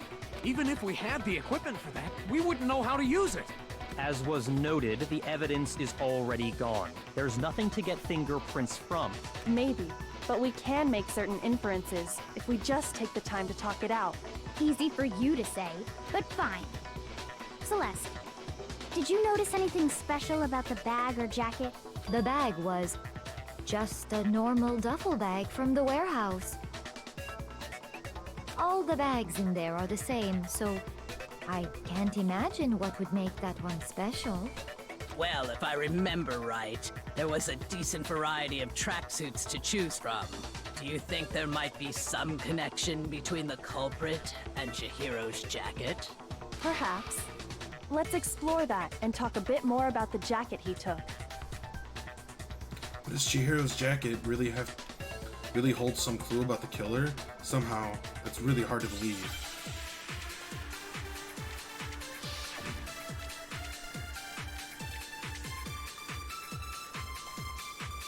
First of all, we know he was on his way to go exercise. So next we have to ask, why did he choose the specific tracksuit that— What do you mean, the specific tracksuit? I got it! He picked that tracksuit because it matched the one the culprit was wearing. So, what you're saying is, the killer was wearing the same blue tracksuit as him? My tracksuit is black. I don't even have a tracksuit. Cause exercising. I have a white tracksuit first. I got it from the warehouse if you... Did any of that really help us get any closer? No way. Not a chance. You heard him, right? What he just said without even realizing it?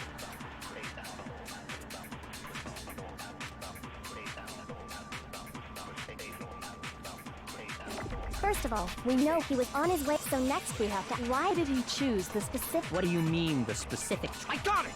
He picked that tracksuit because it matched the one the culprit was wearing. So, what you're saying is, the killer was wearing the same blue tracksuit as him? My tracksuit is black. I don't even have, cause exercising sucks. I have a white tracksuit personally. I got it from the warehouse if you must know. Did any of that really help us get any closer? No way. Not a chance. You heard him, right? What he just said without even realizing it?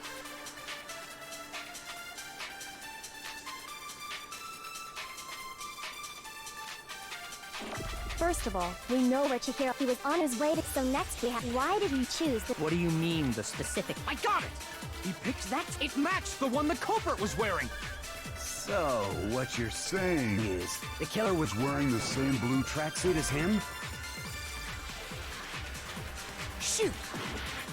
I don't know. First of all, we know where Chihiro was— He was on his way to go— So next we have to ask, Why did he choose the specific— What do you mean, the specific tracksuit? I got it! He picked that tracksuit because it matched the one the culprit was wearing. So, what you're saying, the killer was wearing the same blue tracksuit as him? My tracksuit is black. I don't even— Cause exercising— I have a white tracksuit. I got it from the warehouse if you must... Did any of that really help us get any closer? No way. Not a chance. You heard— I have no fucking clue. First of all, we know he was on his way— So next we— Why did he choose— What do you mean, the— I got it!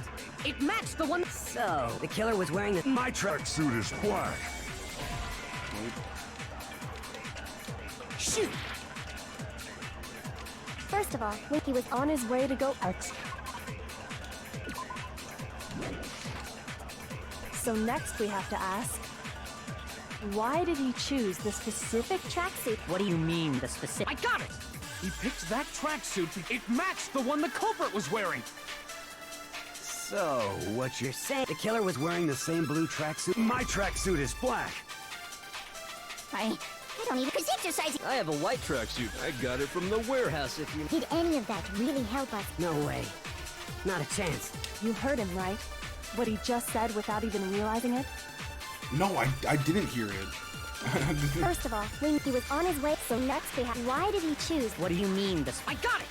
It matched the one... So, the killer was wearing the same blue tracksuit as him? My tracksuit is black. I don't... Cause exercising... I have a white track. I got it from the Did any of that really help us? No way. Not a chance. First of all, when he was on his way, so next we... Why did he choose... What do you mean, this... I got it! It matched the one the culprit was wearing. So, what you're saying is, the killer was wearing the same blue tracksuit as... My tracksuit is black. I don't... Cause exercising sucks. I have a white tracksuit, personally. Shoot! Dude, I have First no of all, fucking clue, we know man. where Chihiro was headed. He was on his way to go exercise. So next we have to ask, why did he choose the specific tracksuit that he did? What do you mean, the specific tracksuit? I got it! He picked that tracksuit because it matched the one the culprit was wearing. So, what you're saying is, the killer was wearing the same blue tracksuit as him? My tracksuit is black. I don't even have a tracksuit. Cause exercising sucks. I have a white tracksuit, personally. I got it from the warehouse, if you must know.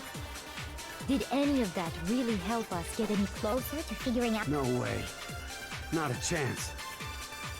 You heard... First of all, we know where Chihiro was headed. He was on his way to go exercise. So next we have to ask, why did he choose the specific tracksuit that he did? What do you mean, the specific tracksuit? I got it! He picked that tracksuit because it matched the one the culprit was wearing. So, what you're saying is, the killer was wearing the same blue tracksuit as him? My tracksuit is black. I don't even have a tracksuit. Cause exercising sucks. I have a white tracksuit, personally. I honestly have no idea, guys. I got it from the warehouse, Am I if you stupid? must know. Did any of that really help us get any closer to figuring out who the culprit is? No way. Not a chance. You heard him, right? What he just said without even realizing it?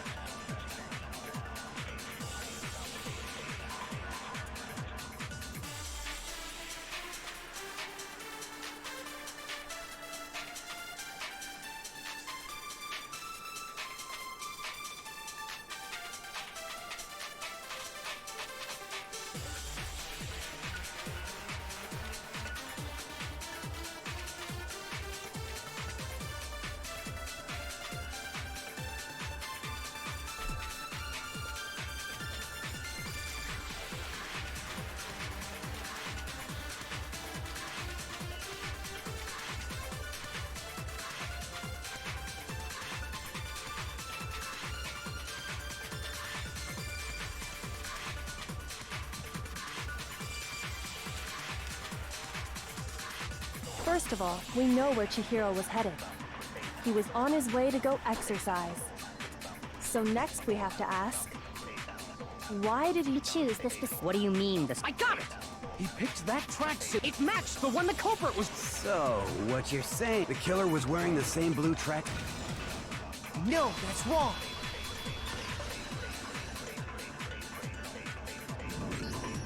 Hold on a second, Mondo.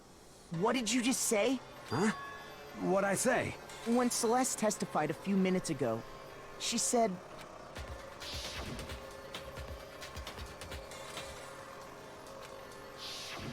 She never said anything about the jacket's color. So why did you say Chihiro's blue tracksuit? What are you... You just... Hey, Celeste. What color was Chihiro's tracksuit? As a matter of fact... Oh shit. And before we began the trial, did you tell anyone that? The only one I told about any of this was you. Then, Mondo, how did you know what color Chihiro's tracksuit was? But because I just... I'm sure he saw the clothes at some point in the investigation. No, that can't be it. The bag and clothes were surely disposed of by the time we began our investigation. Then the only reason he could have known what color the tracksuit was is if he saw Cherry with it before he died. That Cherry? So, how about it? Did you see the tracksuit or didn't you? Just by chance. I just happened to see it last night. He walked past me, and he was carrying the tracksuit in his... No, that can't be it either. According to Celeste's testimony,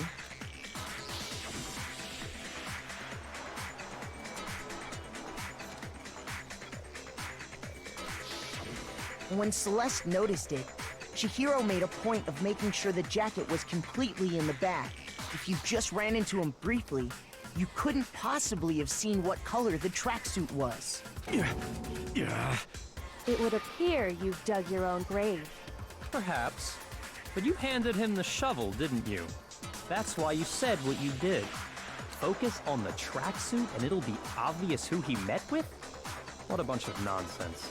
Ah, now I understand. It was all one big bluff, wasn't it? Your true intention was to draw a slip of the tongue from the culprit. That's why you said you knew who did it. That's right. Mondo was my target all along. I had my suspicions about him from the very beginning. You know he's next to you, not in But front of you. why? What made you so suspicious? That's a good question. There was a certain turning point that tipped me. Maybe you didn't. You only call guys dude. For girls, it's chick. And after he was killed, you happened to refer to him as dude. Once I picked up on that, it occurred... You notice such a tiny detail? Are you a witch? She's a witch! You're positively frightful! No, I'm not the frightful one. Not nearly as frightful as someone capable of murdering a friend. Mondo, was it really you? Did you really Sorry, I skipped kill all that. Chihiro? I don't know, I just kept on hitting the button. I didn't kill anyone! You've been all over me, judging everything I say, putting words in my mouth. What gives you the right to treat me like a goddamn criminal? Yeah, he would never do something like that. This is a false accusation. It's true. My reasoning on that is pretty shaky. That was fast. Well, this does present us with a problem.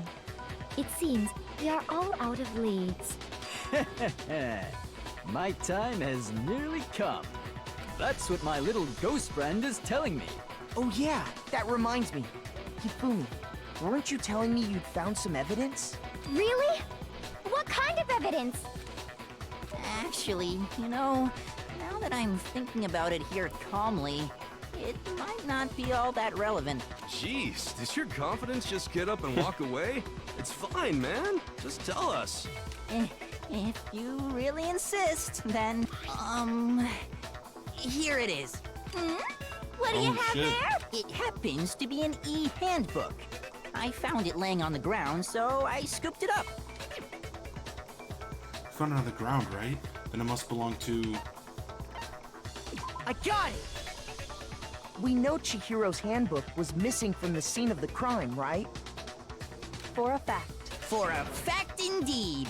I was totally sure I'd found it. Then it must hold some clue about the culprit, right? Well, that's what I was hoping. But it's busted. It won't even turn on. I imagine the culprit broke it to get rid of any evidence after the murder. That's odd. I didn't think the handbooks were quite so fragile. You're right. They're not. They're totally waterproof and shock resistant. It would take an awful lot to break one. And yet, this one does appear to be broken, as is Leon's, sitting useless in the main hall. For all your confidence, that is a remarkably high failure rate. Do you think there might be some kind of mystery in there somewhere? How precisely did the handbooks get broken? How did the handbooks get broken? I got it! You already told us before that the handbook has one weak point, didn't you? Yeah! You remember that? Sure, maybe I let that slip. But I never told anyone what the weak point actually was. But if the handbook is supposed to never break, and two of them broke in quick succession, then... Then we can only assume that someone's figured out its weakness. You know what the weakness is, right, Monokuma? So, what is it? Huh? You're asking me? I think it's a necessary piece of information if you want this to be a fair trial. But if I tell you, and someone else decides to copy it, that would be very not good. Just tell us already! Why would we want to break our own handbooks? Oh well, I have a weakness for pushy demands. But you're sure you won't follow their example? Then allow me to make a special announcement.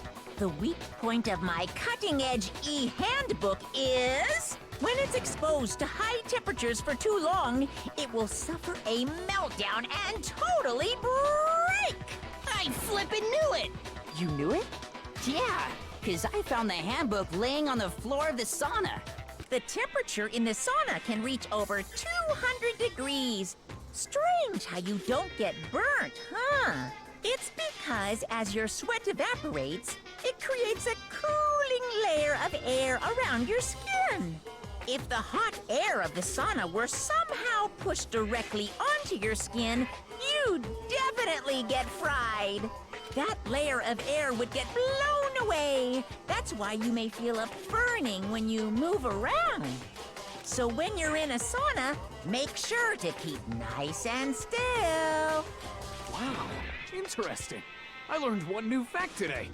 That is a mere trifling speck of knowledge. Anyway, if you found the victim's handbook in the sauna, then the killer must have been purposely trying to raise its temperature in order to break it. Meaning the culprit somehow knew its weakness. But how'd they find out?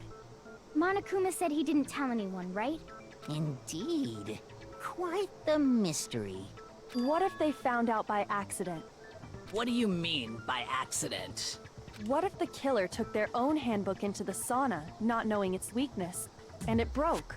They'd realize it was broken, of course, and it wouldn't be hard to figure out why. And once they had Chihiro's handbook, they knew they had an easy way to dispose of it. I won't say it's not possible, but who would have done something like that? I don't know of anyone who took their handbook into the sauna. I might know someone who did. Whoa! Seriously? I think the one who may have taken their handbook in...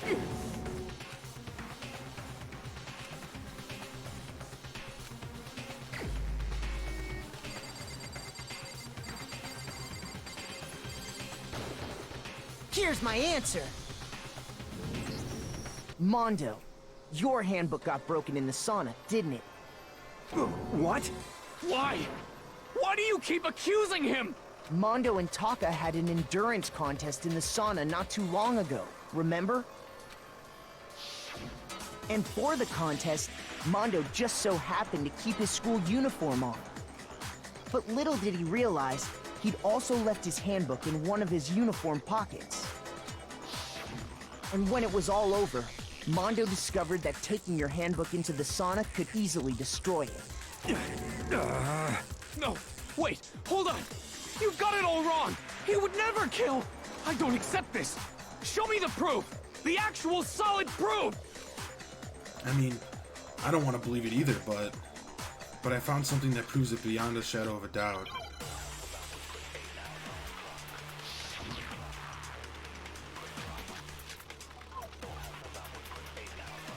Oh, fuck me. Let's test Makoto's assertion. If what he says is correct, then Mondo, you broke your own handbook. In other words, if Mondo's handbook is actually broken, then that proves that what Makoto said is right. Well, my goddamn handbook works just fine! No, that's wrong!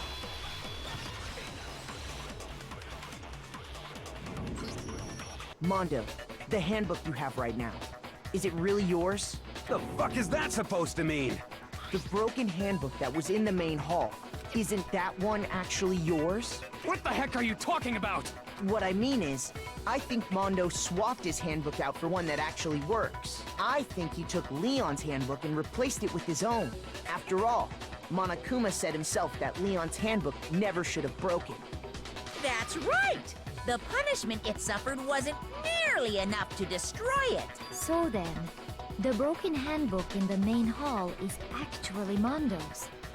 Which would mean that the handbook Mondo has right now is actually Leon's. But doesn't that violate the school regulation that says loaning out your No, handbook but is they're dead, prohibited? so it doesn't matter. Well, here's how I look at it. There is a rule about loaning your handbook to another student, but if they're dead, they're not a student. It's kind of a gray area, I admit. But no worries. If anything, it just makes things more interesting. As such, I decree that exchanging handbooks with a corpse is not divided. Well, Mondo, Oops, my bad. if I'm wrong about this, you're welcome to say so.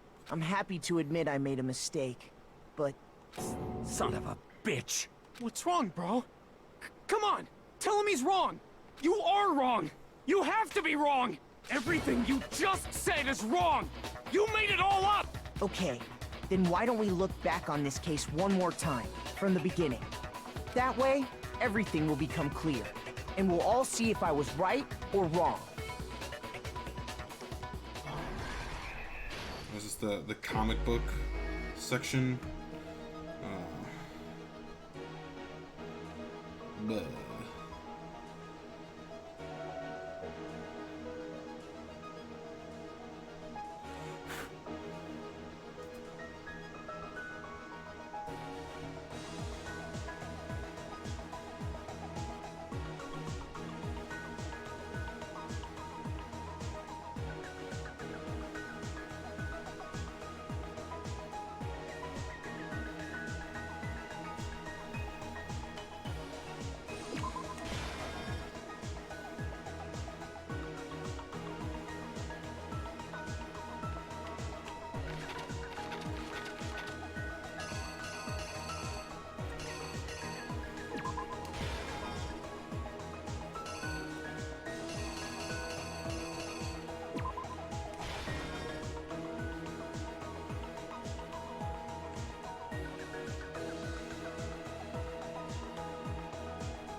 Did I use that one?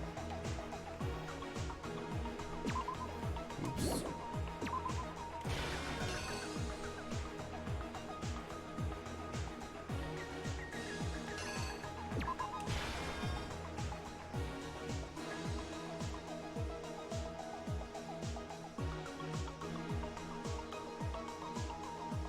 Wait, hold on.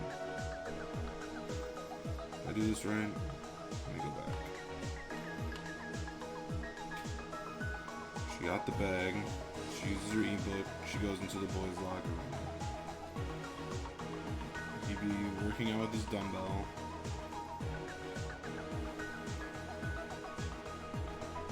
Oh, blood spatters on that.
Here's exactly what happened.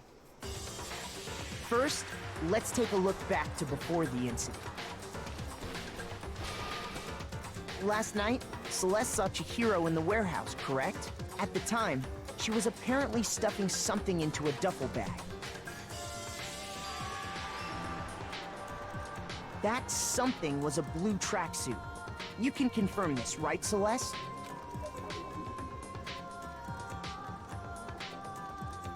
With bag in hand, Chihiro headed out, even though it was officially nighttime. She made her way to the locker room, specifically the boys' locker room. But how could the victim, who was apparently a girl, access the boys' locker room? Simple, because she was really a he, which is why he was able to use his own e-handbook to gain entrance to the boys' locker room. Once inside, he met with someone there. And the person he met was the one who killed him. It seems likely that the killer grabbed the nearby dumbbell, approached the unsuspecting Chihiro, and attacked him. And that's where the bloodstains on the poster and carpeting in the boys' locker room came from.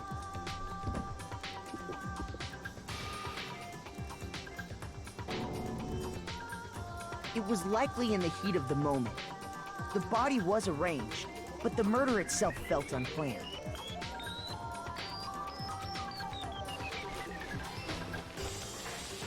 Which is why the killer hurried to try and hide the act. First, pulling up the bloodstained carpet. Then, removing the bloody poster.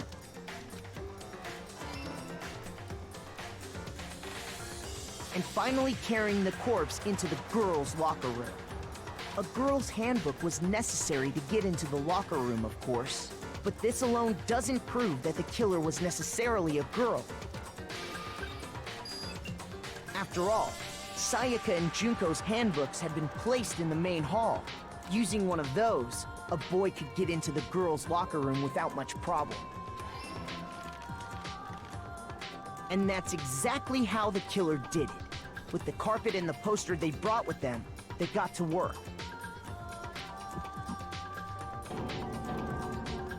They changed the layout of the boys' and girls' locker room in what you might call a crime scene switch. That could have been the end of things, but no. Byakuya discovered the body and decided to intervene in the situation, making things even more complicated. So, after stumbling on the crime scene, he went and grabbed the extension cord from the library, and then he got to work. He used the cord to string up Chihiro's lifeless body.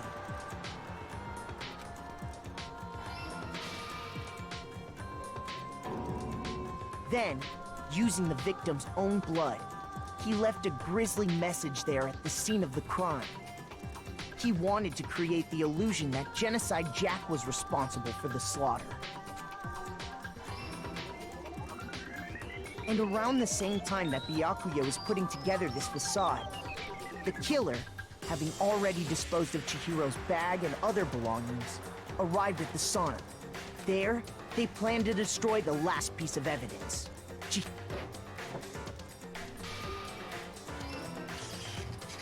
And just as the killer expected, the steamy sauna was enough to ruin the electronic gadget. Somehow, the killer knew that the handbook couldn't stand up to the heat of the sauna. And the reason they knew that is because the sauna had already wrecked their own handbook. And that's how it all played out. Isn't that right, Mondo Arata? Okay, Mondo. It was nice knowing you. Wait! No! This can't be right! Where's your evidence? Yeah! Where's your evidence? You need evidence! You need proof! Without any proof, you can't pin any of this on him! Evidence that Mondo is the killer. That already revealed itself earlier in the trial. If I can somehow show where Mondo's handbook is right now, once I do that, everything will become clear. New element has been added to it. Yeah, sure, tell me. Let's talk a little about fever time and nega time. Oh, fuck. During bullet time, if you press the space... Okay, another key that I don't have. Fever time will activate, and the tempo will be forced to its max. At this point, even if you push the buttons at random, you won't miss.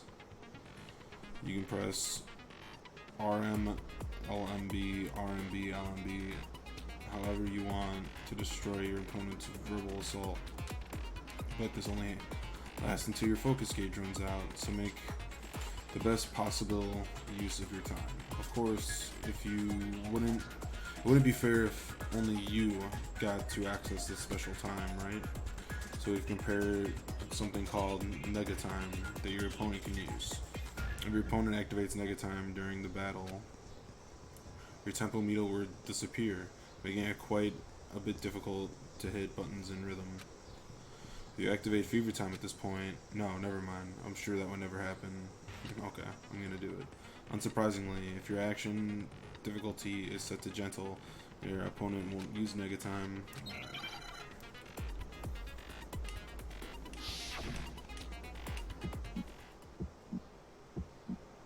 Show me some evidence. You're wrong. I won't listen. I refute you. False. Show me some evidence. I won't listen. False. I refuse to vote. Show me some evidence. You're wrong. I won't listen. I refute you. False. Show me some evidence. I won't listen. False. You're corrupt. Show me some evidence. This should prove it.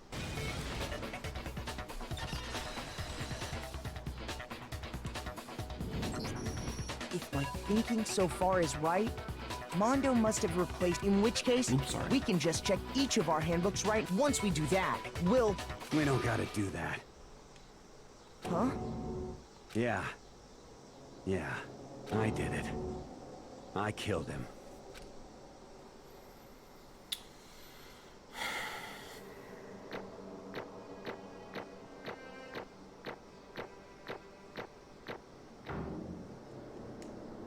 It was around the same thing I got on the last one. I just got 73 fucking tokens? Is that what that says? Bro, what are you saying? I got no choice, man. After hearing all that, I gotta just give up. Go ahead, Monokuma. Get it over with. Ask for the goddamn verdict. Roger that. Wait! Hold on! No waiting! No holding on! Time for the moment we've all been waiting for! Grab your lever and give it a yank! Who will you elect as the Blackened this time around? Will you make the right choice? What's it gonna be? What's it gonna be?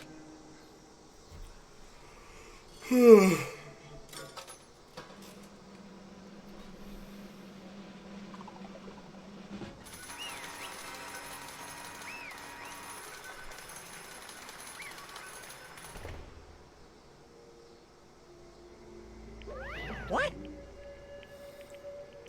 Oh? This time it looks like you got it right again. Yes, it is so. The Blacken that killed Chichiro Fujisaki was Mondo Awada. Unbelievable. In case you were wondering, the vote was not unanimous. Kiyotaka chose the wrong answer. You're treading on very close to dangerous zone, Mr. Ishiramaru. You need to be more careful. I refuse to believe that. There's no way he would kill someone. What is this? What are you apologizing? Why? Why did you do it? Now then. Well, It looks like Mondo's taken a vow of silence, so allow me to explain on his behalf. Actually... The story of the murder this time is the sad story of two men. Oh, but for anyone who doesn't really want to hear it, you can hit the control key to fast forward. Okay. Anyway, there was once a young boy, and his name was Jiro Fujisaki. He had an extreme inferior complex regarding his own lack of strength. You're so weak, even though you're a boy. He heard things like that as long as he could remember. He couldn't overcome his weakness. On the contrary, he tried to hide and bury himself further and further into that weakness, to take on the fragile form of a petite young girl. He had chosen that as his way out. Now, nobody will be able to say... now no one will be able to say anything, even though you're a boy. No matter what, how tightly he wrapped himself up in that shell. The inferiority complex had taken deep root inside of him, and was not so easily weeded out. As it turned out, the shell was completely empty. The complex didn't disappear. Instead, it only grew stronger and stronger. I'm weak. Weak, weak, weak, weak, weak, weak, weak, weak. Once the killing game had begun here at the school, he had no chance but to accept that fact. After all, this world is survival of the fittest, and if you're not strong, you don't survive. And then, the lovely and hated Monokuma announced the revealing of the embarrassing secrets, which of course included Chihiro's embarrassing secret, which I was more than willing to divulge. Even though he dresses like a girl, Chichiro is actually a boy. Hey, And that was something Chichiro couldn't let anyone find out, no matter the cost. If that was revealed, it would be the end. The hardened shell would crack, the armor would fall away. Without a doubt, those around him would torture him more than ever before. Everyone figured being thrust into such a dilemma must have sent him spiraling into despair. And yet... I'm sorry. I really don't want to talk about it right now. But I don't want to leave things the way they are. So maybe I can talk about it later. After I try my best to become strong, then I can tell everyone. Annoyingly, he used that threat of discovery to motivate himself to become strong. That's right. Now's my chance. I want to change. I'm gonna get stronger and accept who I am. Strong enough so that one day, when someone says, even though you're a boy, I'll be okay. I'll get better. With that at the front of his mind, he resolved to take immediate action. And so, that day, he made a commitment to begin exercising. He was prepared to retain his body and mind. But sadly, that would be the first and only chance he would ever get at it. Hey, When he decided to start exercising, he thought it would be good to ask someone for help. But when he wanted to tell that person his secret first, and then ask them to help from there. And that person he went to... that's right. Yeah, it was me. Yep, it sure was. The biker gang fella who had been painfully clear about how important his manly promises were. So Chihiro probably figured that even if he confided to Mondo, his honor would make him keep the secret. Plus, Mr. Macho Mondo was the very symbol of a strong man Chihiro was always aspired to be. Maybe talking to Mondo about it would help give me some courage. So he went and asked Mondo to help him become strong. That was his aspiration. And he thought that only with Mondo's support would he ever be able to come close to that. Correct. So, then that must be why Mondo did what he did to keep the promise he made to Chihiro. Huh? what did he do? You mean that's why Mondo carried Chihiro from the boys' locker room to the girls' locker room? Indeed. Yes. That's exactly what I mean. Wasn't that to cover up what he done? Certainly. That could have been part of it, but I don't think it was the main reason. The real purpose was to keep the promise between men he made to Chihiro. But how does moving the body keep a secret? Because if everyone knew he'd been killed in the boys' room, then everyone would have been arguing about how she'd gotten into the boys' locker room, right? Once that started up, a few of us would have immediately begun to suspect his identity. So, he tried to protect Chihiro's secret by putting him in the girls' locker room and stealing his handbook, see? Then, Mondo did all that to keep the promise he made to Chihiro, who he'd also killed. Why would he do that? The more I talk, the more I hear you talk, the more I don't understand. I mean, you guys trusted each other, right? So why? Why did you... Because, no matter what, I didn't want anyone to know. I knew it. So that's what triggered it after all.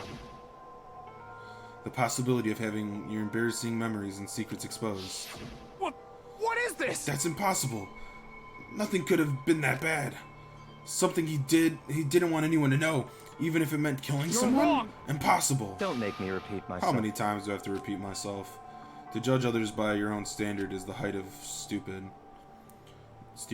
I don't know what he said. I clicked too fast. Even if you can't comprehend it, he obviously can. That's all there is to it. Well, while we're on the subject, why don't I tell you? The embarrassing memory, the secret he didn't want anyone to know. You know what Mondo did? He killed his own brother. Mondo, the ultimate bike gang leader, makes the hoodlums and riffraff across the country tremble. But the only reason he had the chance to join the gang in the first place was because of a certain someone. Mondo's older brother was Daya Owada. Mondo had nothing but respect for him. It was because of Dio that Mondo got on a motorcycle. Mondo's brother was his only family growing up. He was the only one Mondo could trust or respect. He wanted to measure up to his bigger brother. So he imitated him in everything he did. Mondo was the epitome of the starry-eyed kid brother. Meanwhile, the characteristics of charismatic older brother had to put together a local motorcycle gang. And before anyone knew it, it had grown into the biggest biker gang in the country. Dia, I don't know how to say his name. The older brother, number one in the gang, and his number two, his younger brother, Mondo. In the beginning, everything was peaches and gravy. But when Mondo started thinking about how he would have to take over the gang when his brother's greatness, his reputation, began to gnaw at Mondo's very soul. The kid's gonna take over for Daiwa, huh? Daiwa created the gang with his bare hands. Mondo's just along for the ride. Can someone like that really be our leader? All that'll do is make our gang look bad. Almost every day, Mondo heard the gossip and whispers of the other members of the gang. Which is why... I gotta get stronger. Stronger than Daiwa. Just one time. No matter what, I gotta win. Fuck with me. I don't care what it takes. I gotta come out on top. And on the night of his amazing brother's retirement ceremony, Mondo challenged him to a street race. But during that race, tragedy struck. The kid brother pushed ahead with reckless abandon, eager for victory, and dashing into oncoming traffic. But suddenly...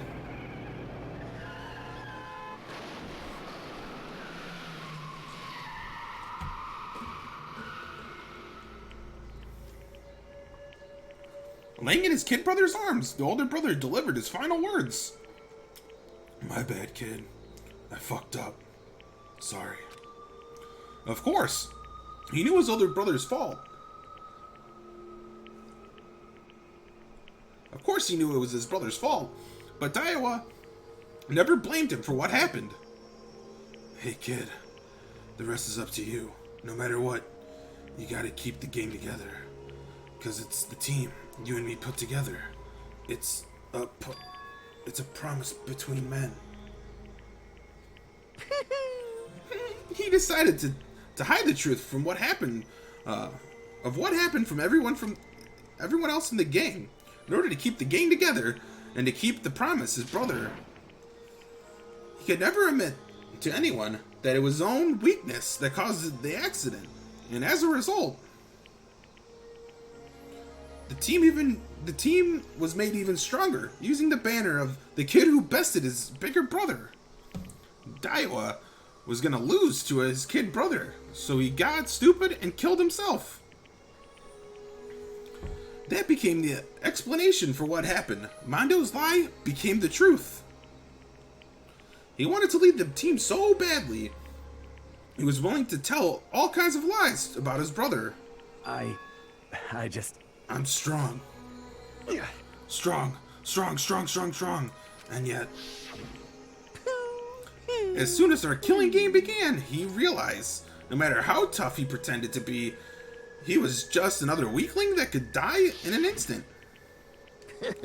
And then, the lovely and hated Monokuma announced the revealing of a big embarrassing secret.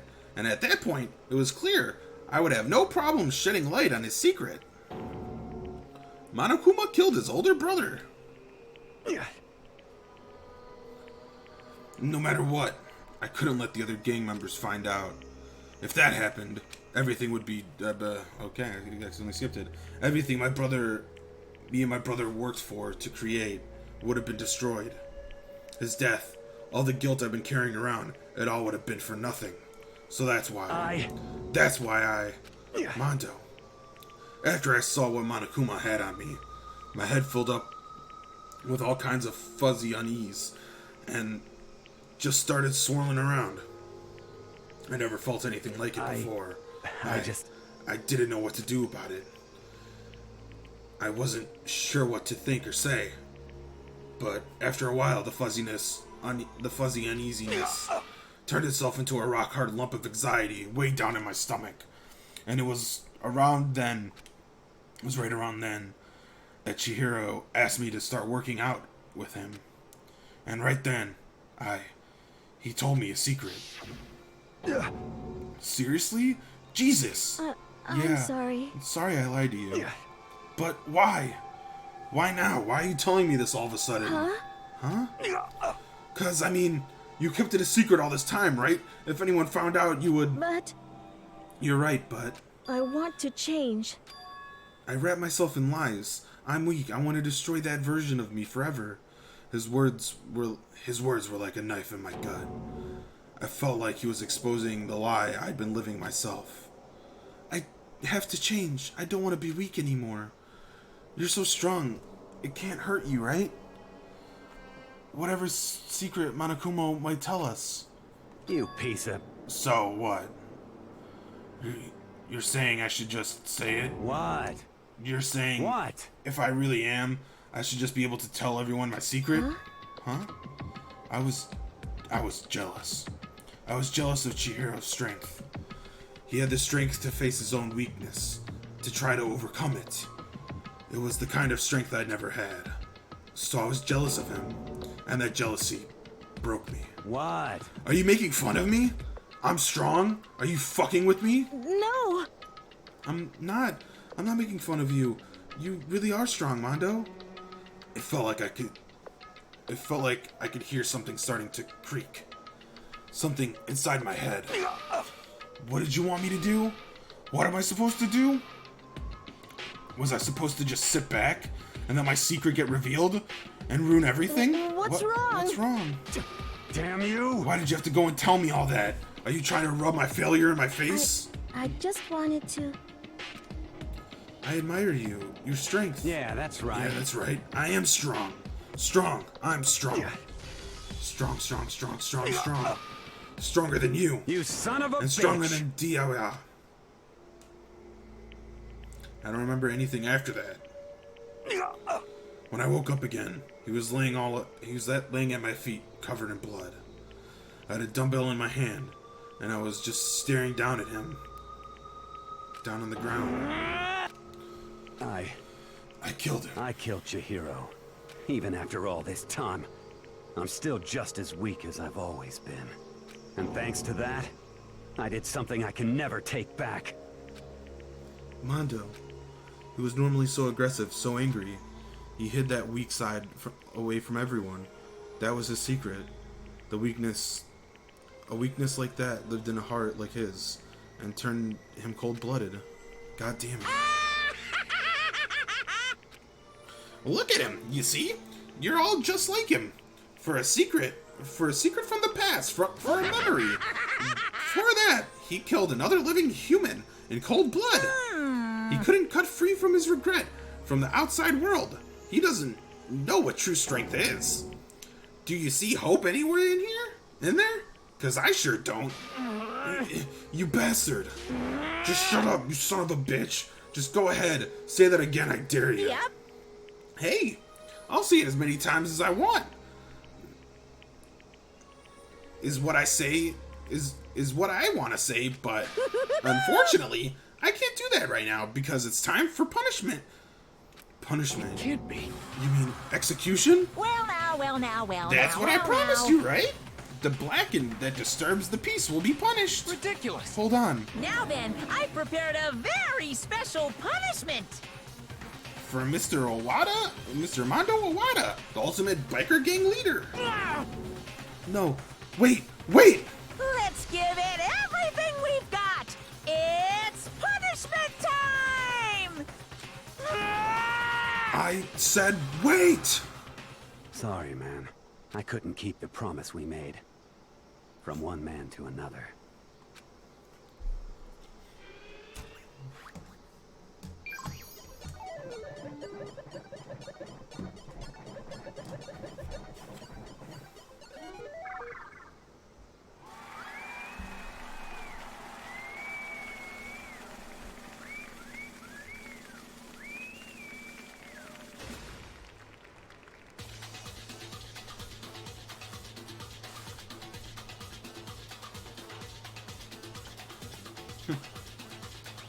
Like Monokuma's new hairstyle.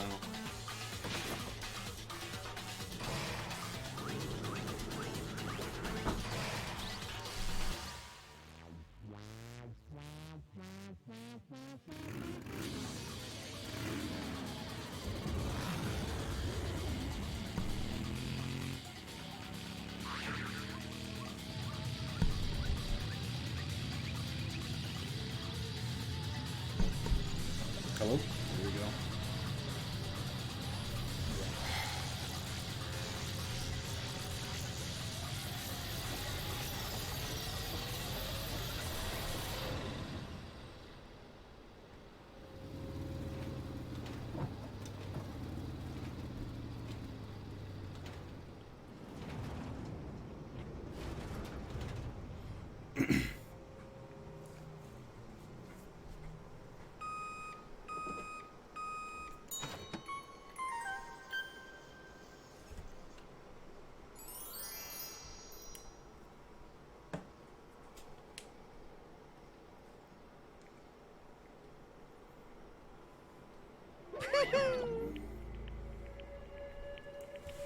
Laugh at death, and your soul will forever be at peace.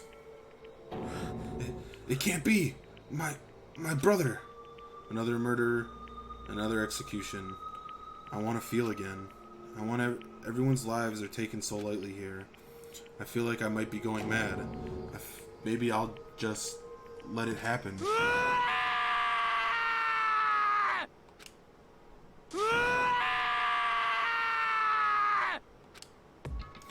As Taka said, screams invaded our skulls. We were each forced to realize once again, but he, of course, he had to. What a disappointment. Is this the end of the game? But Byakuya. What is this? Are you completely insane? You know that? Oh, you're completely insane, you know that? A game, one of our friends is dead. Do you realize that? Naturally. Of course I do. because this game is life or death. Hey. I don't have anything to say to you. I don't have anything to say to you. I don't have any response except that However, I just don't understand why. Why did you go out of your way to disguise Mondo's crime? What? Why? Isn't it obvious? Because it made things more interesting. His voice was calm, emotionless. Like the voice of death. It chilled me to my bone. Last night, when the murder took place, I was in the library as usual. Honestly. So you ignored the nighttime rule too? That rule never mattered to me. I don't recall agreeing to it. There is nothing to be done. I don't particularly care, but please continue. The night grew late, and as I decided to return to my room, which is when I stumbled upon him, I spotted Mondo coming out of the girls' locker room. After he'd gone, I looked inside and saw the corpse. You mean you actually witnessed the murder? He was such a fool. He didn't have the slightest idea that I'd seen him. Well... So, you're saying you knew who the culprit was from the very beginning? That's right. Indeed. But if that had been the end of it, how boring would that have been? I mean, what a waste of time to have the answer revealed right at the beginning, which is why I decided to lend a helping hand. I thought it would liven things up.